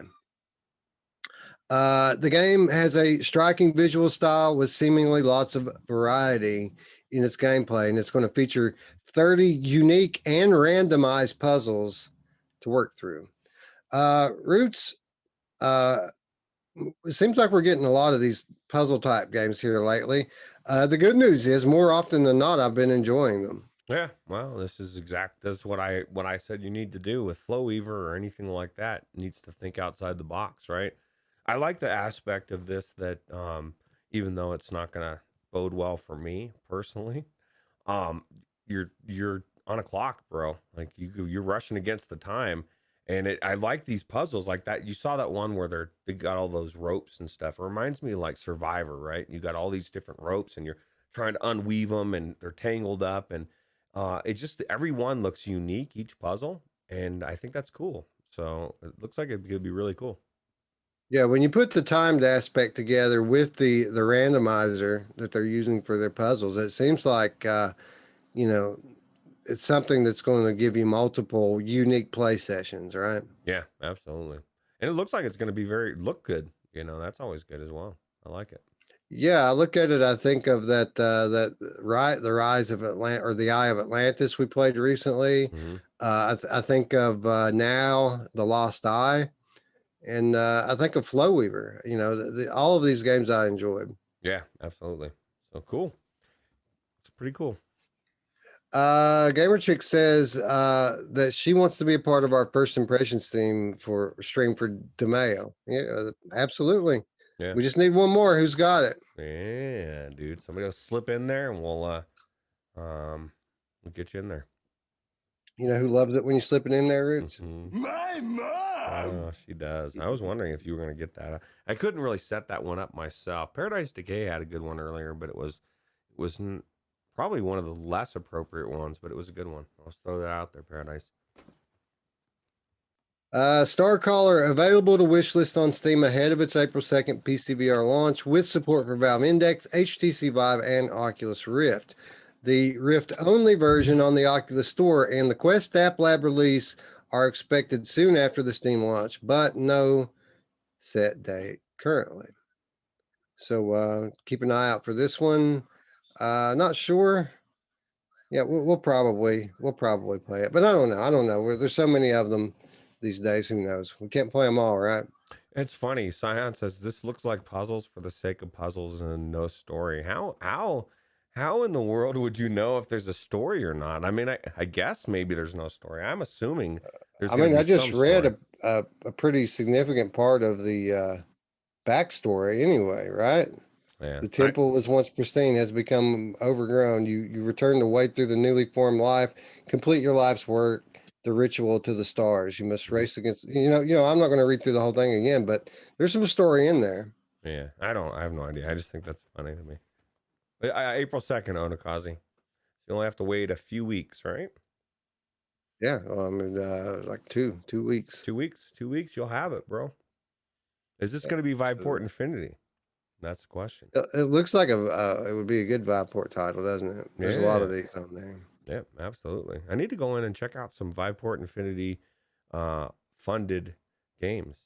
So I just installed that account yesterday, or yeah, last night. Finally. Yeah. Oh, yeah. I haven't checked mine out yet, but I'm assuming if yours works, mine's going to work as well.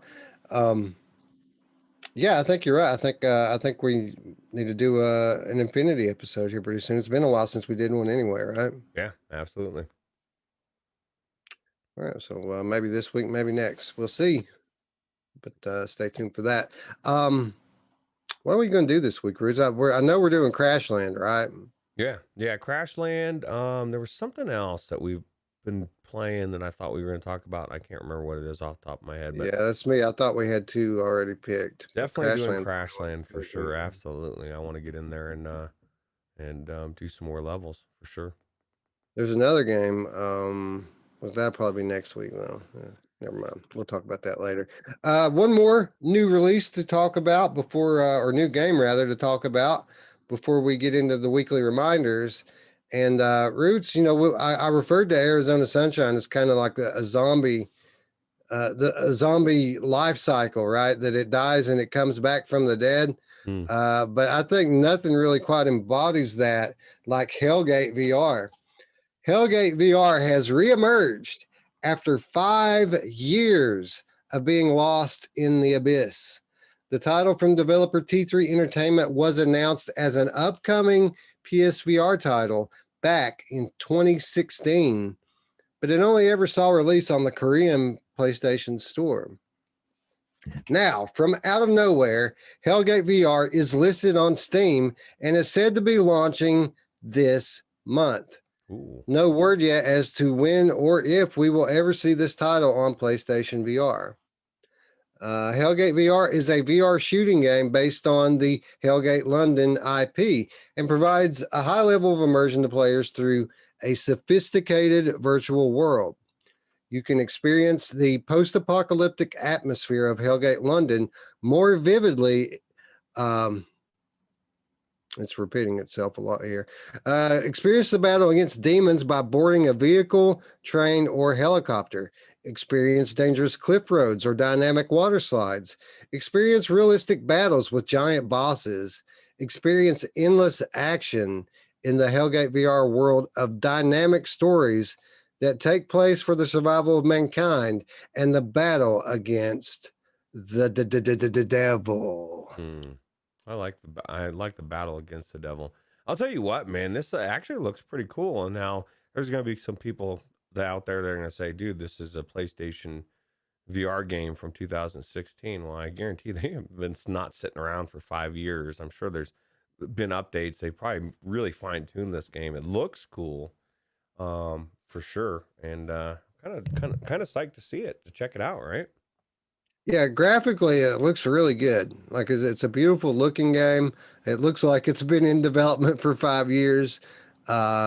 From that perspective, it looks pretty awesome. And I mean, as far as the gameplay loop, it looks like a pretty basic, straightforward shooter, which is great. I love shooters. Who doesn't like to just shoot stuff in VR, especially when you're talking about these hell demons and the devil, right?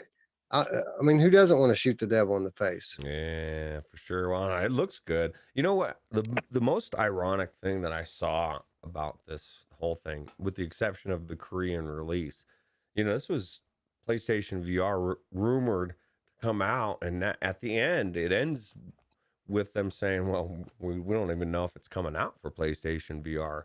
That's a big pivot, why you would think that it would at least come out on the platform that they originally thought they were going to, but just shows a lot of things have changed and they've been changing their focus. And I don't know, this looks like it could be really good to me, as long as it's not just a complete wave shooter feeling. But the things that you're fighting look creepy as hell, and that's the thing. You want that AAA polish in even a wave shooter that's going to be amazing. You want it to look amazing and be creeped out from some of these things. Like the scope of some of these things you're fighting, you don't see that in VR. Like that thing right there, that thing you wouldn't see in a common shooter in VR right now in most games, right? You're going to see some kind of simplistic looking thing. So it looks pretty cool. It looks like this game takes everything that people love about propagation VR and then, ratchets it up to 100. Like the scale of all of these scenes and scenarios and all of these enemies, you know, uh, it doesn't surprise me that this isn't coming to PSVR because I'm Mm. not so sure that PSVR could run the game that I'm looking at. Well, as long as we're throwing that out there, well, what do you think about them adding co-op to it, Wes? I say they add some co-op so Wes and I can check it out together. Yeah, 100%, dude. Co-op it up, bro. Yeah, assuming they're not already. Actually, and I'll throw it out there with a verbal "what up" to Space Dennison. Just came strolling in. How you doing, Space Dennison? What's up, Space Dennison? Welcome. Welcome to Yeah, the big show, friend. yeah, absolutely. Scion VR says, I can imagine a guy with a heavy Chinese accent saying, experience. That was a terrible accent, by the way, but Yeah, well, that's better than mine. Yeah, maybe. It looks good. I can't wait to check it out, and we don't have to wait that long, right? They said this month. yeah, it says it's scheduled for a March release, but it doesn't give a date, and we've only got 10 days left in March. So, I mean, time, the clock's a ticking. Hopefully this one, hopefully it's out this week. I'm looking forward to this one, actually. We're running out of March. What's funny is I can't see it not coming out. Why would you announce it now, so close to the end of March, unless you definitively are letting it out? No one knew this game existed last week, so you know what I mean. That would be really stupid to announce it and then have it not release in March. I would really question their soul. And Yeah, it looks like looking at this thing, just the scale of it, it puts me on a mind a little bit of Immortal Legacy, the Jade Cipher, which released on PC this past week. And apparently it's like the worst port of all time. People are ooh, just shitting all over it because it's so broken. wow, well, that's yeah. They meant March 2022 is what Memphis says. Yeah, Right. yeah, and PD says he played a lot of Hellgate London, so I'm assuming you liked it, PD. So I'm psyched. I'm like you. I something I didn't know existed. It looks creepy as hell, and it looks like stuff that I want to naturally. Like if that thing popped into my room right now and I had a gun, I'd be shooting his ass in his face. So that brings realism to my life for sure. Yeah, Hellgate London is the flat game franchise that this is derived from. And apparently, PD used to play quite a bit of that. I've never heard of it before, but it looks like my type of thing. Looks like Doom, doesn't it? Yeah, yeah. It looks like Doomish for sure, and it looks really cool. Yeah. So there you have it, friends. Hellgate VR. Any day now, the PC VR. No idea if it's ever going to come to PlayStation VR, but maybe PSVR too, right? Yeah, maybe it could be. I mean, that's one of the reasons why they're now finally coming out, because PlayStation VR 2 is their focus. Yep. Anyway, that's going to wrap up our news for the weekend. Bring us into our weekly reminders. And for the second week in a row, Roots, we have some titles out this week. I know this first First, one I'm excited to check out, bro. I am too, dude, because I'm getting like heavy persistence vibes from Cosmo Dread. Cosmo Dread coming to us from White Door Games, March 25th for Oculus Quest, Oculus Rift, HTC Vive, WMR, and Valve Index. This is the next project from Spanish VR horror specialist White Door Games. Cosmo Dread tasks you with surviving on board a derelict spaceship. Hunt for resources and craft weapons as you explore, with the eventual goal being to find a way back to Earth. Roots, I've been pumped for this since the day it was announced. Back when it was, what was it, Cosmophobia before. But here it is, Cosmo Dread, and we're at the precipice, Roots. Just a couple of days left, and this one's going to be in our hands. Yeah, I just like their Dread Hall so much, and this one looks like it's got so much more to it, right? So much more gameplay and intricacy to it. So Yeah, and plus you can defend yourself. yeah, who doesn't want to defend themselves, especially on a creepy space station? It just looks like there's so much more to it. The keys, the just everything, and a lot of different enemies. And like I said, I like the original game that they put out, so I think this is going to be even better version of a more like a just I like the atmosphere change as well, you know, because I think it would be creepy as hell to be on a derelict space station. Especially you can't there's nowhere to go, bro. Like you're gonna run outside, you're stuck in here. You know what I mean? Like it just adds a different element to it. So Again, giving me the heavy vibes from the Persistence. yeah, absolutely. So I definitely think it'll be a good game, and I want to survive, and I want to fight, and I want to do everything in this game. Anyway, 4 more days to wait, and then we're going to have Cosmo Dread, but not the only title coming out this week, because the next day there's a game coming called Binary. This is coming to us from Ludact, which I find to be a funny name, you know, because people get arrested for performing lewd acts, and the name of the studio is Ludact. But this is March 26th, only for Oculus Rift. Unbinary is a VR hand-painted puzzle adventure that will immerse you in an unusual moment in human history. Webby, the super AI that was elected to rule the planet Earth, needs to be audited, and it is your role to assure that she is ready for her duty. Looks like we have some interesting puzzle gameplay here, Roots. Very story-based, comedic in nature, and 100% hand-painted in quill. Yeah, I think it's cool because it's going to be one of those things that you can support an artist, right? Somebody took the time to make all this stuff. It's amazing. The gameplay looks cool, and it's weird though to me, Wes. Like you said it's going to be Rift only. Does that mean that they've definitively said it's never coming to Quest? It's like a Quest 2 game made for it, right? No, they didn't say that. I'm just going by the article that I read for it. And all it said was that it's launching for Oculus Rift. Ooh, That's all it wow. said. Apparently, there's a trailer volume in there, so everybody just got a taste of some loud noise. But yeah, now there's no trailer volume, and it never happened. Don't judge me. Don't look at me like that. And Hussein X joining the chat. Hello, friend. Welcome. Yeah. But yeah, so 2 fairly solid looking games. One I'm super pumped for in Cosmo Dread. Looks like it's going to be another good week for VR, Roots. Yeah, absolutely. Absolutely. Anyway, that brings us to our next reminder. And this is the part of the show where we ask all of you, please join us right now in real time as we do our part to support these developers that bring us all these awesome games. And again, join us in real time as we go and wish list a game. Let's wish list one of these games we talked about today, or wish list a game we didn't talk about today. But it's very important for them that we wish list their games, so it raises their profile on the store pages, as well as allows them to gauge interest. Let them know what people are thinking when it comes to their game. Do people want it? What to expect when they launch? But Yeah. they always ask in all of their advertisements and promotional material that people wish list the games, and obviously it's a big deal. Yeah, I just wish listed Traffic Jams and saw that Cass and Sherry are on their trailer for there. That's pretty cool.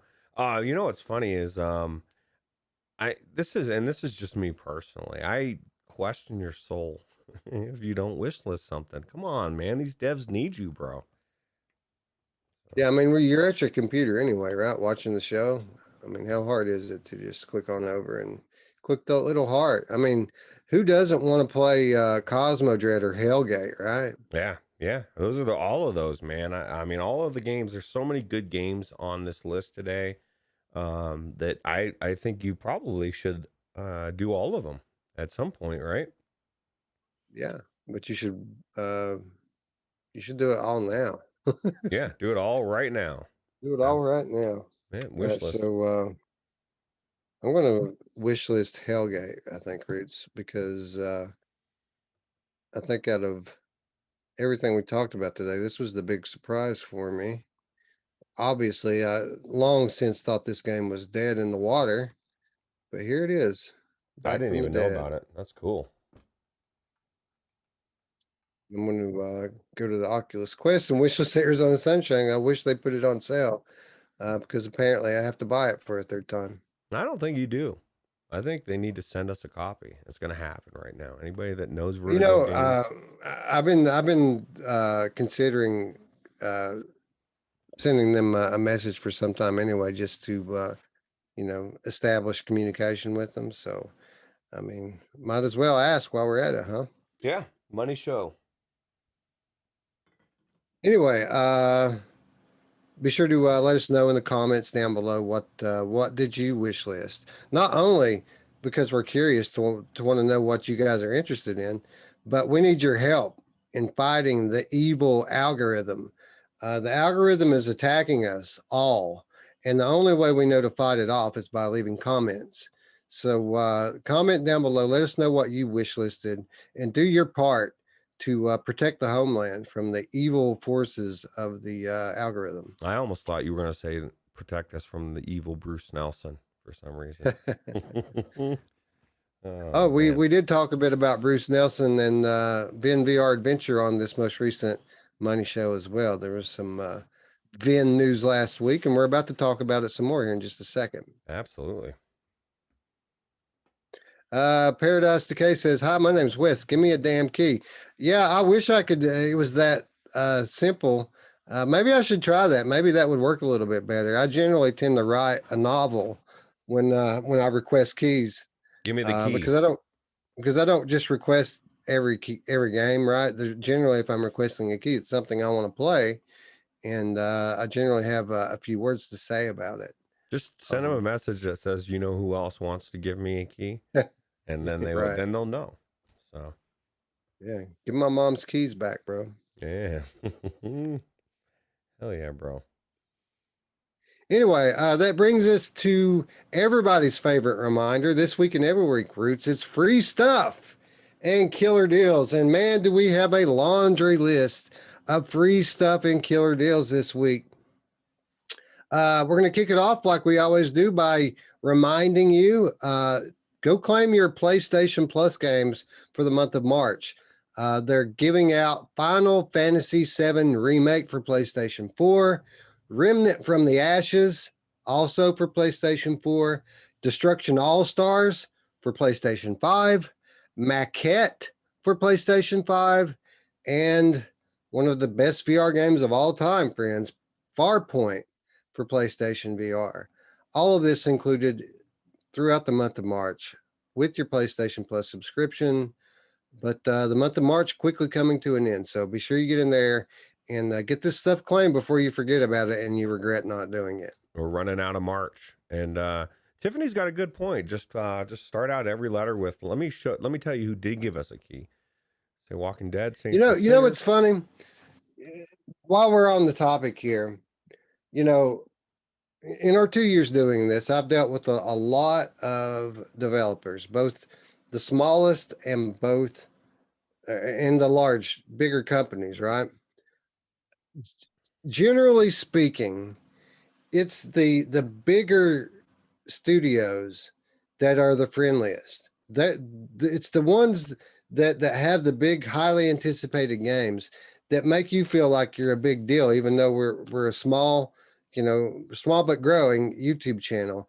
It's generally the Skydances out there, the fast travel games, the White Door games, these established studios that are really the coolest. Archaeact, really cool. But there's a whole subsection of the smaller developers, these 1, 2, and 3 person teams, a lot of which don't even answer the emails. But if you get on Twitter, you can see these guys talking to one another, and they act like content creators are just beggars, right? Like we're bums when we ask for keys, like we're not offering them anything. And it's these guys who typically they crack jokes on the content creators and talk about us like we're bums, and then their game comes out and nobody knows about it and they fail. These guys are so tone deaf, some of them. I'm not saying all of them are like that, but there is certainly a community of these developers that aren't interested in anything anybody else has to say, except for other small unknown developers. And it's just a weird phenomenon that I've noticed. It is weird. YouTube was weird in general, though. Just everything about it. So. Now, I'm not saying all small. Don't get me wrong. There's a lot of really cool small ones, but sometimes it blows my mind reading what these people say on Twitter about the content creators. It's just like, wow, is that what you really think of us? Wow. Yeah. No, and Tiffany's got a good point. Not all, what do they think all content creators are rolling in dough to buy every game? And there's a lot of games, and you want to cover them all or talk about them all, and it's difficult. And I don't know. I'm appreciative of anything that's free, but you get to that point where it's just absolutely. We appreciate the access that's given to us. I mean, obviously, it's the support not only of our viewers but the developers is what allows us to do this. Yep. But I absolutely feel like we're bringing something to the table here. It's not all one-sided. They support us and we support them. It's a two-way street. So yeah, I don't ever feel ashamed to request the key, even though it seems like they feel like we should, some of them. No, well, it's not like we don't spend any time doing the show and prepping and all that stuff. So, it is symbiotic. So I just think everybody, we scratch their back, they scratch ours, in general for everybody, it works out. So. Yeah. And it's not a question of buying the game or not buying the game. It's a question of time, right? There's so many games to play and cover. Yeah. And why would I go and buy some, small indie dev's game to try it out? And it might be good and it might not, just so I can cover it on our channel when nobody knows about the game anyway. And, only a few people are going to really care to hear what we think about it. When I already have laundry list of games over here that I don't have to go drop money down on that people do want to hear about. You know what I'm saying? Yeah, absolutely. That's why I love killer deals, Wes, because it gets us, we can still buy some of these games that we maybe didn't get a chance to check out initially, right? Yeah, absolutely. And boy, are there some freaking deals this week. Let's talk a little bit more about Sony and the play at home initiative. People obviously have spent a lot of time at home. Sony obviously feels for these people, and they're providing us with things to do while we are indoors. Obviously, Ratchet and Clank, as we reported last week, is free through the end of March. So go. That's a great game. I played through that one before I had my PlayStation VR, and I enjoyed it. So be sure to go pick it up before the end of March gets here. But starting March 25th, 4 days from now, Sony, and we talked about this on the virtual show this past week, Sony is expanding the play at home program greatly, and they're adding in 10 games, 5 of which support VR. Okay, and it's not just any VR games, friends. It's some of the best VR games we've ever seen. But starting on March 25th, 9 of these games will become available. Abzu, The Witness, Enter the Gungeon, and Subnautica will all be free. But then we get to the VR releases. And, I don't want to redo the virtual show over again here, but I mean, if they were just giving away Res Infinite, it would be enough, right, Roots? Yeah, especially for you, because that's a must-own game. And this is one of the things that I was talking to somebody the other day that had a VR. It was funny, Wes, because I go into people's apartments and I say the same thing. I'll look at their living room and I'll be like, oh, yeah, this is what I would use for my virtual reality space, joking and not even assuming that he's got that thing. And he's like, oh, yeah, he starts talking about it. I didn't see it. And I said, no virtual reality. He's like, no, and he pointed the box and I was like, oh shit, he borrowed it from somebody. And he was like, just testing it out, trying to see. And I was like, dude, like, let me tell you, man, you need to go get, I'm assuming you have an account. It's just, these games are about to come out. These are great, amazing games you need to play. Res Infinite, I started listing everything and it was, it's just a perfect way to get into some VR games. And like Spry Guy just said in the chat a few minutes ago, he was saying that he created a PlayStation account just to get these free games in case he ever gets a PlayStation VR. which I'm assuming, you know, as much as he loves VR, at some point he will own it and he's going to be happy. He's going to be able to play through Farpoint and Astrobot, Res Infinite, and so forth, right? Yeah, yeah, and I was actually going to suggest that if people plan on getting a PlayStation at any point or think that it's even a possibility, you need to register on the PlayStation Network, create an account, and go claim these games. They're free. You don't have to have a Plus subscription. These are free for everyone. Uh, Paper Beast Roots. Paper Beast is free. This is one of the most immersive games that I played. This is a relatively new release. I mean, it hasn't been out forever like some of these other games, and absolutely free. This is a perfect game to be free because it's one of those games that when you first initially see it, you question, what is it? You know, I don't know what this game is. I don't. It may not be my type of thing. You're reluctant to get into it, and it's one of those games because of Viveport Infinity. I was able to. It is on Viveport Infinity, or am I mistakenly remembering? No, it that? is. It is on Okay. Infinity. Yeah, I was able to Correct. try it for free, or I guess because of the subscription for free. And I would have, I mean, it blew me away. I would have never tried it because it doesn't look like something. I'm like, what is this? You know what I mean? So for free, you can try this game for free and find out how amazing it is. And that is why Sony is amazing. Absolutely. VR Spry Guy in the chat said, "Did anyone see Anthony's rant on MRTV's Saturday show Next Dimension?" No, I did Mm. not.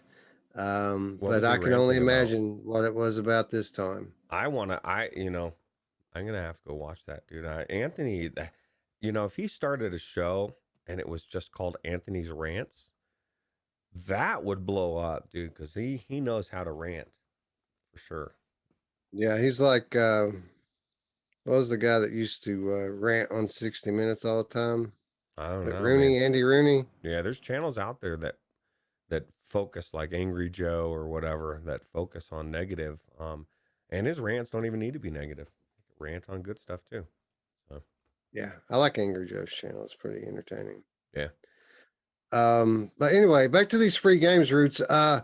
When we talk about the best rhythm games in VR, I feel like almost 100% of the time that one of the very best games that gets overlooked is Thumper. Oh, Every time I play this game, I have an absolute blast. The music is hypnotic, as is the gameplay. You just kind of get zoned in on it, and it's challenging. There's boss fights. I mean, a lot to love here, and again, 100% free. yeah. It's an amazing sitting game too. It's just really cool. Really cool rhythm game. Music's cool. Boss fights. It's just really cool. Yeah, yeah, and it's beautiful on every platform. Beautiful on Quest, beautiful on PlayStation VR. One of the first VR games I ever played, Thumper, and I mean it's excellent. Even to this day, it stands up. Did you ever beat it? No, I did not actually. I don't think I've made it halfway through it. I always start over when I start playing it, and I always end up getting distracted, as you well know, with every other game. Just like every other game, I get distracted and move on. This actually gets pretty hard, man. Like as far as like it's a good game. Those boss fights aren't easy, and it's all about timing. And I have not beat it either. I'd be interested to know if anybody in the chat's ever beat it because it's well, not that way. Um, but this game for sure, it looks like a game that would be hard to beat. Yeah, yeah. A good candidate to put on the list, huh? Yeah, yeah. Actually, wouldn't be a bad candidate. I don't know how many levels, how hard it would be, but it would be cool. It'd definitely be a journey for sure. It'd be one of those deals like In Death or the other one that we put on there last week that you kind of have to factor in the practice time as well as the time to actually play through it. Yeah, absolutely. Absolutely. But two more VR games that Sony's giving away, I would consider them to be on the all-time great list, probably both top 10 VR games. First of all, everybody's favorite, Moss. Everybody loves Moss Roots, and I'm kind of excited to see that it's actually gotten to the point now that they're giving it away because it makes me hopeful that Moss Book 2 isn't going to be very much further down the road. Absolutely. And we all want to play Moss 2 because Moss 1 was so good. Brandon 0135 says he beat Thumper and he loved it. It got very hard at the end. So definitely. Excellent. Yeah. Good work, Brandon 0135. Yeah. It inspires me. I want to go play it now. For sure. Oh, how could I forget? Astrobot Rescue Mission, still the gold standard with regards to VR platformers, in my opinion. You know, VinVR is it's really good, but it's not Astrobot Rescue Mission. And the really great thing about Astrobot Rescue Mission, it's free. Yeah, one of the best games in PlayStation VR, if not the best, and now it's free. Well, for a short time, so definitely pick it up. All right, so that's 9, right? I said 10 games. That's 9. Well, that's the 9 that are going to be available on March 25th. The 10th will become available on April 19th. Roots Horizon Zero Dawn. As far as all of the new IPs that came out during the last generation of console, I got to feel like this is one's kind of toward the top in the eyes of the gaming community. People love this game, and it's even rumored to have a PlayStation VR version in the works. That's my conundrum, Wes, because I have my eye on this game too. I want to check it out, play it. I thought about getting it for PC, but then I hear rumors about it coming to VR, and I'm like, and it's not like rumors of far away. It's supposed to happen, they say, soon. What that means, I don't know. I would love to play this game in VR, and so I'm going to hold off. But definitely cool that people can play it for free. If they just got to wait till April 19th, right? Yep, yeah, I'll be claiming it. Absolutely, I'll be claiming it on all like 7 of my PSN accounts that we have in this household. Because again, anybody can claim these games. You don't have to be a PSN subscriber. So my kids get old and they move off to college and they take their PSN accounts with them. They're going to have all these games because daddy's going to go claim them. Yeah, and might as well, right? Absolutely. Free's free, bro. Yeah. Corporate Zombie joining the chat says Horizon Zero Dawn is in my top 5 games of all time. It definitely looks amazing. There you go. All right, so that's going to bring us to the sales this week on the PlayStation VR store. Not as many as there has been in recent weeks, but still some really good deals to be had. Some good games for not very much money. Falcon Age, Roots, $10. And I haven't ever really been all that interested in Falcon Age, but I'm finding as time goes on, my interest in this game is beginning to grow. I think you should check it out, bro. For real, because like you get to fist bump the Falcon. Who doesn't want to fist bump a Falcon? You got little hats. You got little hats you can put on them. It's actually a really cool game. It's definitely got there's more to it than you think. And you know, because I didn't think it was. I mean, look at that little sheriff hat, bro. Like, you don't want to put a sheriff hat on him? Come on. No, this stuff you keep talking about is precisely why I didn't want to play the game. I could care less about fist bumps and hats. But what I do think is here's a decent story-driven adventure game. So I'm all about that. And there's a lot of different mechanics. You know, a lot of things to worry about. Like, you got to worry about that Falcon getting shot up with hypodermic needles, and like there's all sorts of stuff going on. It's really cool. Look at that hula hoop. I mean, skateboard. Those are. I mean, it's not the go-to. It's not what draws you in, but it's extra. You know, that's cool. I think it's just precisely what draws you in, Roots. Yeah, I like it. I mean, who doesn't want to play a game where you're seeing a juggler in the background? But would you say $10? $10. Yeah, $10. That's a steal all day. It is a good game. I joke about the hats and the knuckle bumps and stuff, but I was surprised at how more intricate the story was and the gameplay. So for $10, definitely worth it. Absolutely. But what if $10 is too much, Roots? What if you want a good game for $2? Do we have something? We do. We absolutely have something. We have one of the best stories in VR that I've experienced with Intruders Hide and Seek. Yeah, this is stupid cheap, dude. If you want if you want something that's going to keep you occupied, give you game content for several hours for $2, this is it, and a good story to boot as well. Just make sure that you learn, pay attention to your surroundings, learn that map, and you will avoid most of the frustration. If you go on like Roots and you're wandering around, you're gonna be punched in the face by some evil intruder. Right, right. $2 on the PlayStation Store, $2 on Steam as well. So, you PC guys out there who want a good, challenging stealth game with an interesting story, Intruders, dirt cheap. Yep, absolutely. Can't get a McRib for that, bro. It's Oh my God. $2. Yeah, dude, McRib, man. Haven't had that for years. Infinite Mini Golf. I have not played this, Roots, but it is on sale again on PlayStation as well as Steam. $3. I never heard of it, but I was in my first surprise was it was Zen Studios, so it must be somewhat good, right? Another mini golf game, and I don't know, man. Mini golf seems to be taking off these days, right? Yeah, people, especially in our community, seem to be partial to these golf games. Yeah, absolutely. Well, I like it. It looks like you could build tracks as well, so maybe there's a community of people building tracks. So that's pretty cool. Yeah, absolutely. $3.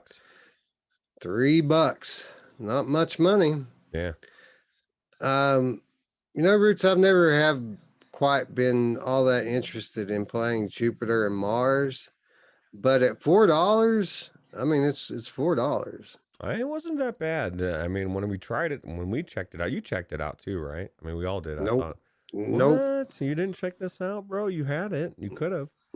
No interest. It wasn't too bad. It was definitely different, and I don't know, $4 definitely has got more than a few hours worth of content. It's worth checking out, right?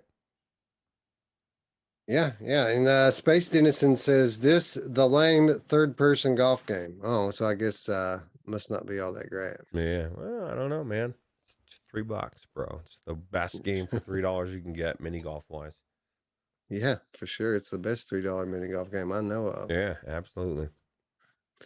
Speaking of Zen Studios Roots, Pinball FX2, $5. Ooh, dude, that's worth $5 all day long, bro. I like this game. Yeah. This is good. And this one comes with does it come with the DLC as well, or I don't think so, but I don't know. I don't know. I don't either. But all I know is that if you like pinball and you want something unique, this is the game to play, and it makes me excited for the Star Wars one coming out soon. Yeah, that's going to be cool with the mini games and all the graphics flying in and out. It's going to be awesome. Yeah. What's cool about this version, like I said, man, I mean, I've played pinball, my entire life. Not that much, but my entire life I've played it. And not once, Wes, and you might find this strange, I've never looked down and saw a shark or pool of water or ET standing there. It's a unique experience you cannot get outside of VR. It's just different. You could play every single version of it on a flat screen, and you're never going to get that same experience that you could get in VR in this game. So 100%. I agree with everything you just said. One more. We talk about a lot of newbies coming to VR. We talk about good cases of storytelling in VR. We talk about good deals. I say $13 for Down the Rabbit Hole is a pretty good deal. yeah, absolutely. I really love this game. I need to go back into it, Wes. I say this, but I really do, because I need to collect all my invitations. I need to make sure everybody's coming to the party, bro. Because if somebody's not getting their invitation, it's going to devastate me. Yeah, what I really enjoy about this game is it's just one of my personal tastes. I enjoy surrealism in VR games, right? I like when things happen that just don't quite make sense. Where you're in a world that seems just a little off, something not right about it.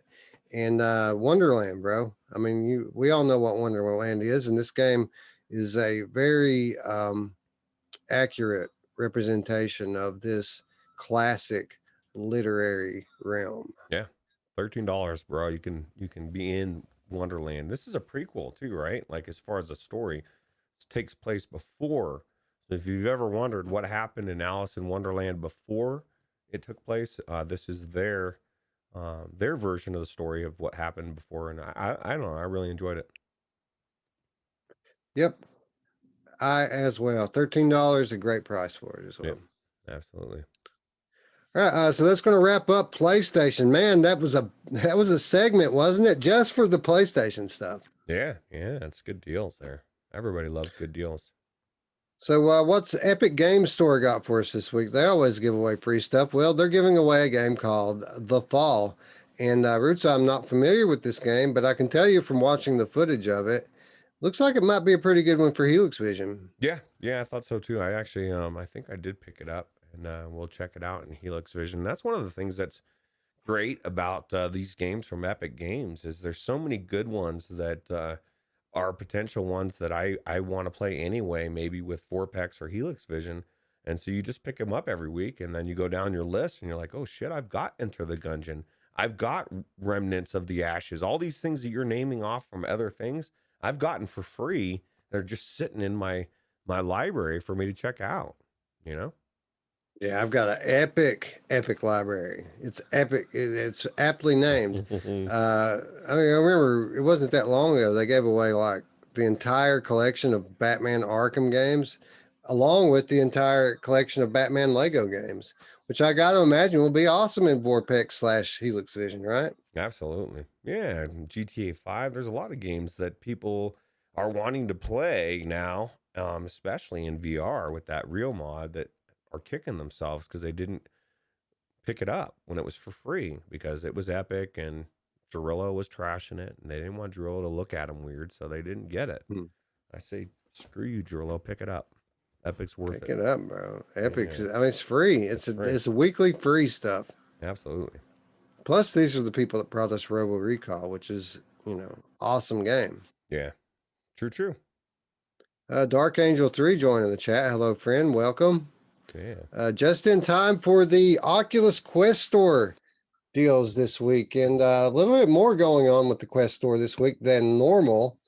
But as usual, I made my notes up the day before, so I don't know what the daily deal is. We're going to find out together in real time. I can't remember what it was. Today's daily deal is.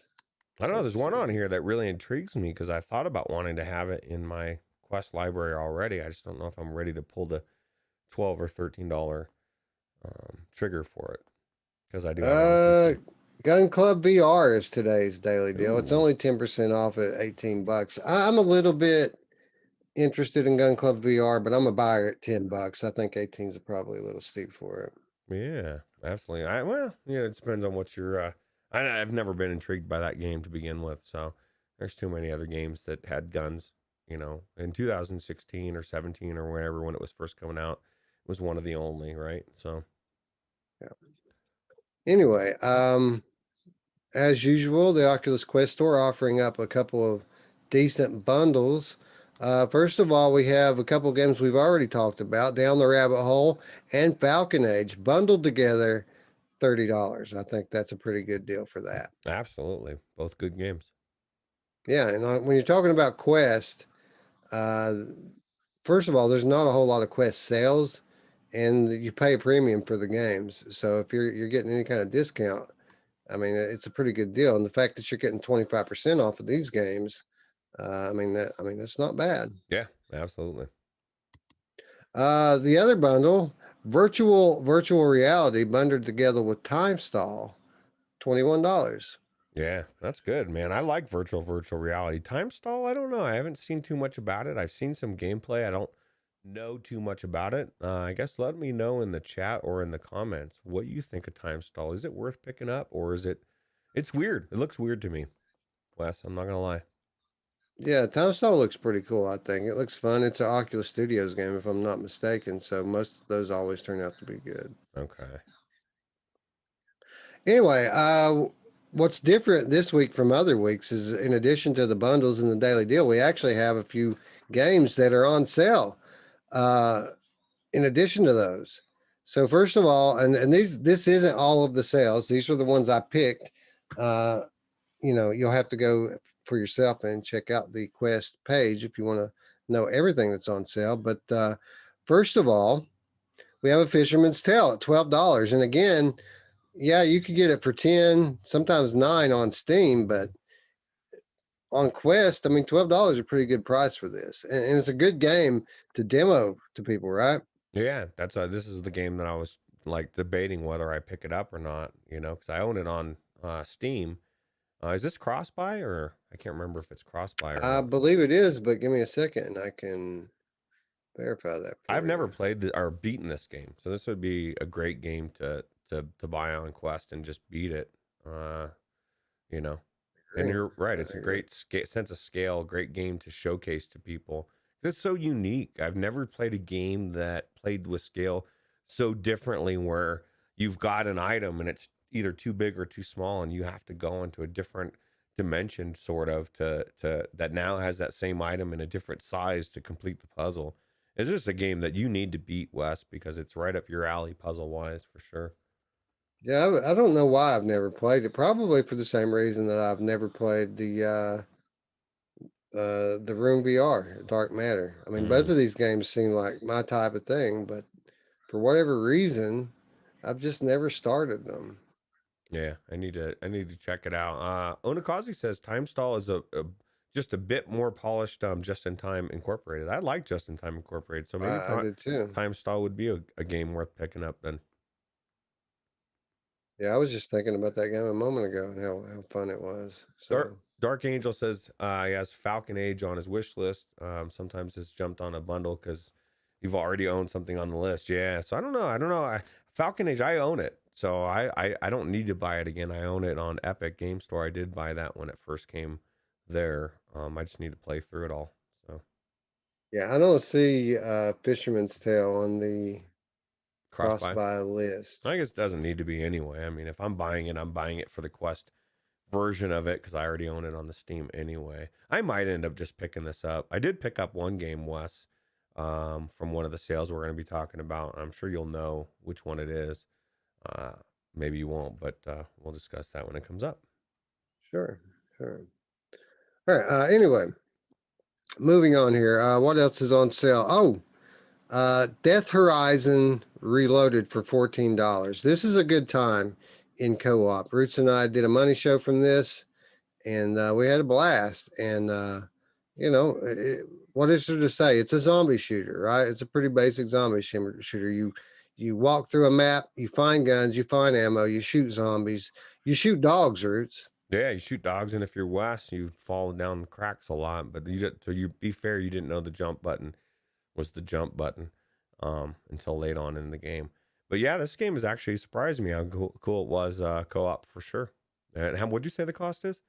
$14. All right, yeah, definitely worth $14 for sure. And constant support from the developer too. It just continues getting better. In fact, this game has been updated since I played it last. I mean, there's melee in this game now. Yeah, absolutely. There is melee. I didn't know that. Yeah, there's melee weapons in it now. Oh, cool. Anyway, Blair Witch, an Oh, underrated horror game on Oculus Quest, in my opinion, on sale for $22. Normally $30, so pretty good deal on this one. oh, absolutely. And I stand corrected, Chris Richardson. Chris Richardson threw out there that Dark Ange is his sister, is a girl. So I stand corrected. She said whatever I said. But welcome to the chat for sure. Mhm. Well, I thank you for the correction, Chris. I did Yeah. not know that. Chris bringing his whole family in here. Yeah. Well, we appreciate it. Appreciate you being here for sure. Anyway, I think that's it for Quest, right? At least as far as what you picked. no, it is No, not. no, it's not. Blair Witch, $22. Death Horizon Reloaded, $14. Racket NX, I didn't know this was $18. okay. I was thinking this was something else. You're right. It is a Questicle, huh? Yep, and it's cross-buy, and it's $18, and it's got great multiplayer functionality. And yeah, I mean everybody should try this one out, myself included. Yeah, absolutely. And if you don't have this game, don't have the money to buy it, it is on Viveport Infinity, because I noticed it was there when I was looking at the games earlier today. That's how I've played this game. That said, though, this does look like a game that would benefit from being wireless. Yeah, absolutely. I was thinking about trying it on the virtual desktop and seeing how good it does as far as that goes. But it would be a good game to own in your Quest library for sure. Absolutely. All right, so that's going to wrap up Quest. That's going to bring us to Oculus Link Store. I did list one game that is on sale for the Oculus Link this week, and that is Grapple Tournaments, $13. Yeah, I need to try this still, Wes. I feel bad. I still have yet to try it. I was supposed to be in that tournament. I couldn't make it, and then I just never did it. So I don't feel bad for it, man, because like, well, I can understand why you feel bad about it because you were supposed to do that tournament and then you couldn't do it. But again, I mean, you couldn't help that. You just couldn't do it, right? yeah, true. Whoa. And you told him that up front. So Yeah, absolutely. That's true. I did say that. So now I don't feel bad about not playing this because I was supposed to get access to it and never did. So not my fault, bro. That's true. That's true. So that brings us to Steam, and decent sales on Steam this week, starting with Star Wars Squadrons. You know, I bring Star Wars Squadrons up a lot during these sales because it's always on sale, and I just can't believe how freaking cheap this AAA Star Wars game is. This is an amazing game for $20. Yeah, I think it just it shows. I don't know that most Star Wars fans, even though it is an amazing game, are looking to do a completely all flying game. You know what I mean? Like it's just such a niche that it's missing a lot of Star Wars fans. I think that's why it ends up going on sale. I think they would have been good if they would have mixed it. You know, you go into a ship, you do a mission, then you come back out, and now you're going in and you're lightsabering it up or something. But it is really, for what it is, it's an amazing game for sure. $20 definitely. I mean, it's a one-to-one experience. What you think flying and participating in what these battles would be like. I mean, It is breathtakingly amazing. It is. It's really good. And I just think it's a niche type of game. I enjoy it. I need to get back in there with my my HOTAS. Absolutely. Speaking of which, Star Trek Bridge Crew Roots, your baby, $10. Yeah, this is worth it all day. Now, does that come with the DLC or no? Or do you know? No, Okay. no, that's the standalone Bridge Crew. I think the DLC might be on sale. Oh, it was on Green Man Gaming. It was on sale, but it was out of stock there. So that's the reason why I put it on this. This is a game I need to get back to, because what I listed here, I've never tried the next generation stuff. You get to fight against the Borg. We had a really good time, and I want to get back in there. It was fun. Yeah, and you get to be Captain Pickard. Yeah, who doesn't want to be bald and be captain? Well, I have no choice. I'm being bald, but I do want to be captain. You're always captain in my book, sir. Oh yeah, me too. Thief Simulator Roots. Every time I think about this game, I think back on it fondly. I enjoyed my time in it, even though it was early access, and I'm sure it's much more polished now than it was back then. But this was just a fun thing to do, the Thief Simulator, and it's $13 right now. I think it would be fun to actually go through and work your way up, because you know when what we played of it was very minimal. Like you actually scale yourself up to doing higher scaled robberies, right? Yeah. So and look, you just found some cash. Who doesn't want to find cash when you're stealing from somebody? But the tension was palpable. I mean, you're sneaking through people's yards while they're home, looking out the window. You have to time it. I mean, it's a stealth game in a lot of ways. And then you get in the house, you can steal anything pretty much that you can grab. And then when shit goes wrong, you can get in your car. It's not like you're just put into these thief scenarios. You're like driving around town to the headquarters, to the place you're going to case out and later rob. I mean, it's very realistic. I mean, they don't call it simulator for nothing. It's legitimately a simulator. Yeah, I think this actually was very well received flat as well. So it's definitely a good game for sure. Yeah, I enjoyed it and would like to get back into it. Yep. So yeah, $13 for that. Now this next one goes on sale occasionally, generally for $8 or $9, and it's a great steal of a game for $8 or $9. But this week, Roots, it's on sale for $5. Ooh. Transference from Ubisoft in association with Spectre Vision. One of my favorite games in VR, still one of the best examples of storytelling in VR I've ever experienced, and certainly some of the best production values I've ever experienced. Yeah, dude. And the only question that anybody had about this game when it first came out was, is it worth the cost of admission? Because it was only X amount of time, a couple hours long. It was definitely, in my opinion, was worth it. But for $5, like, it's 10 times worth it. You know what I mean? Like, you're gonna get an experience.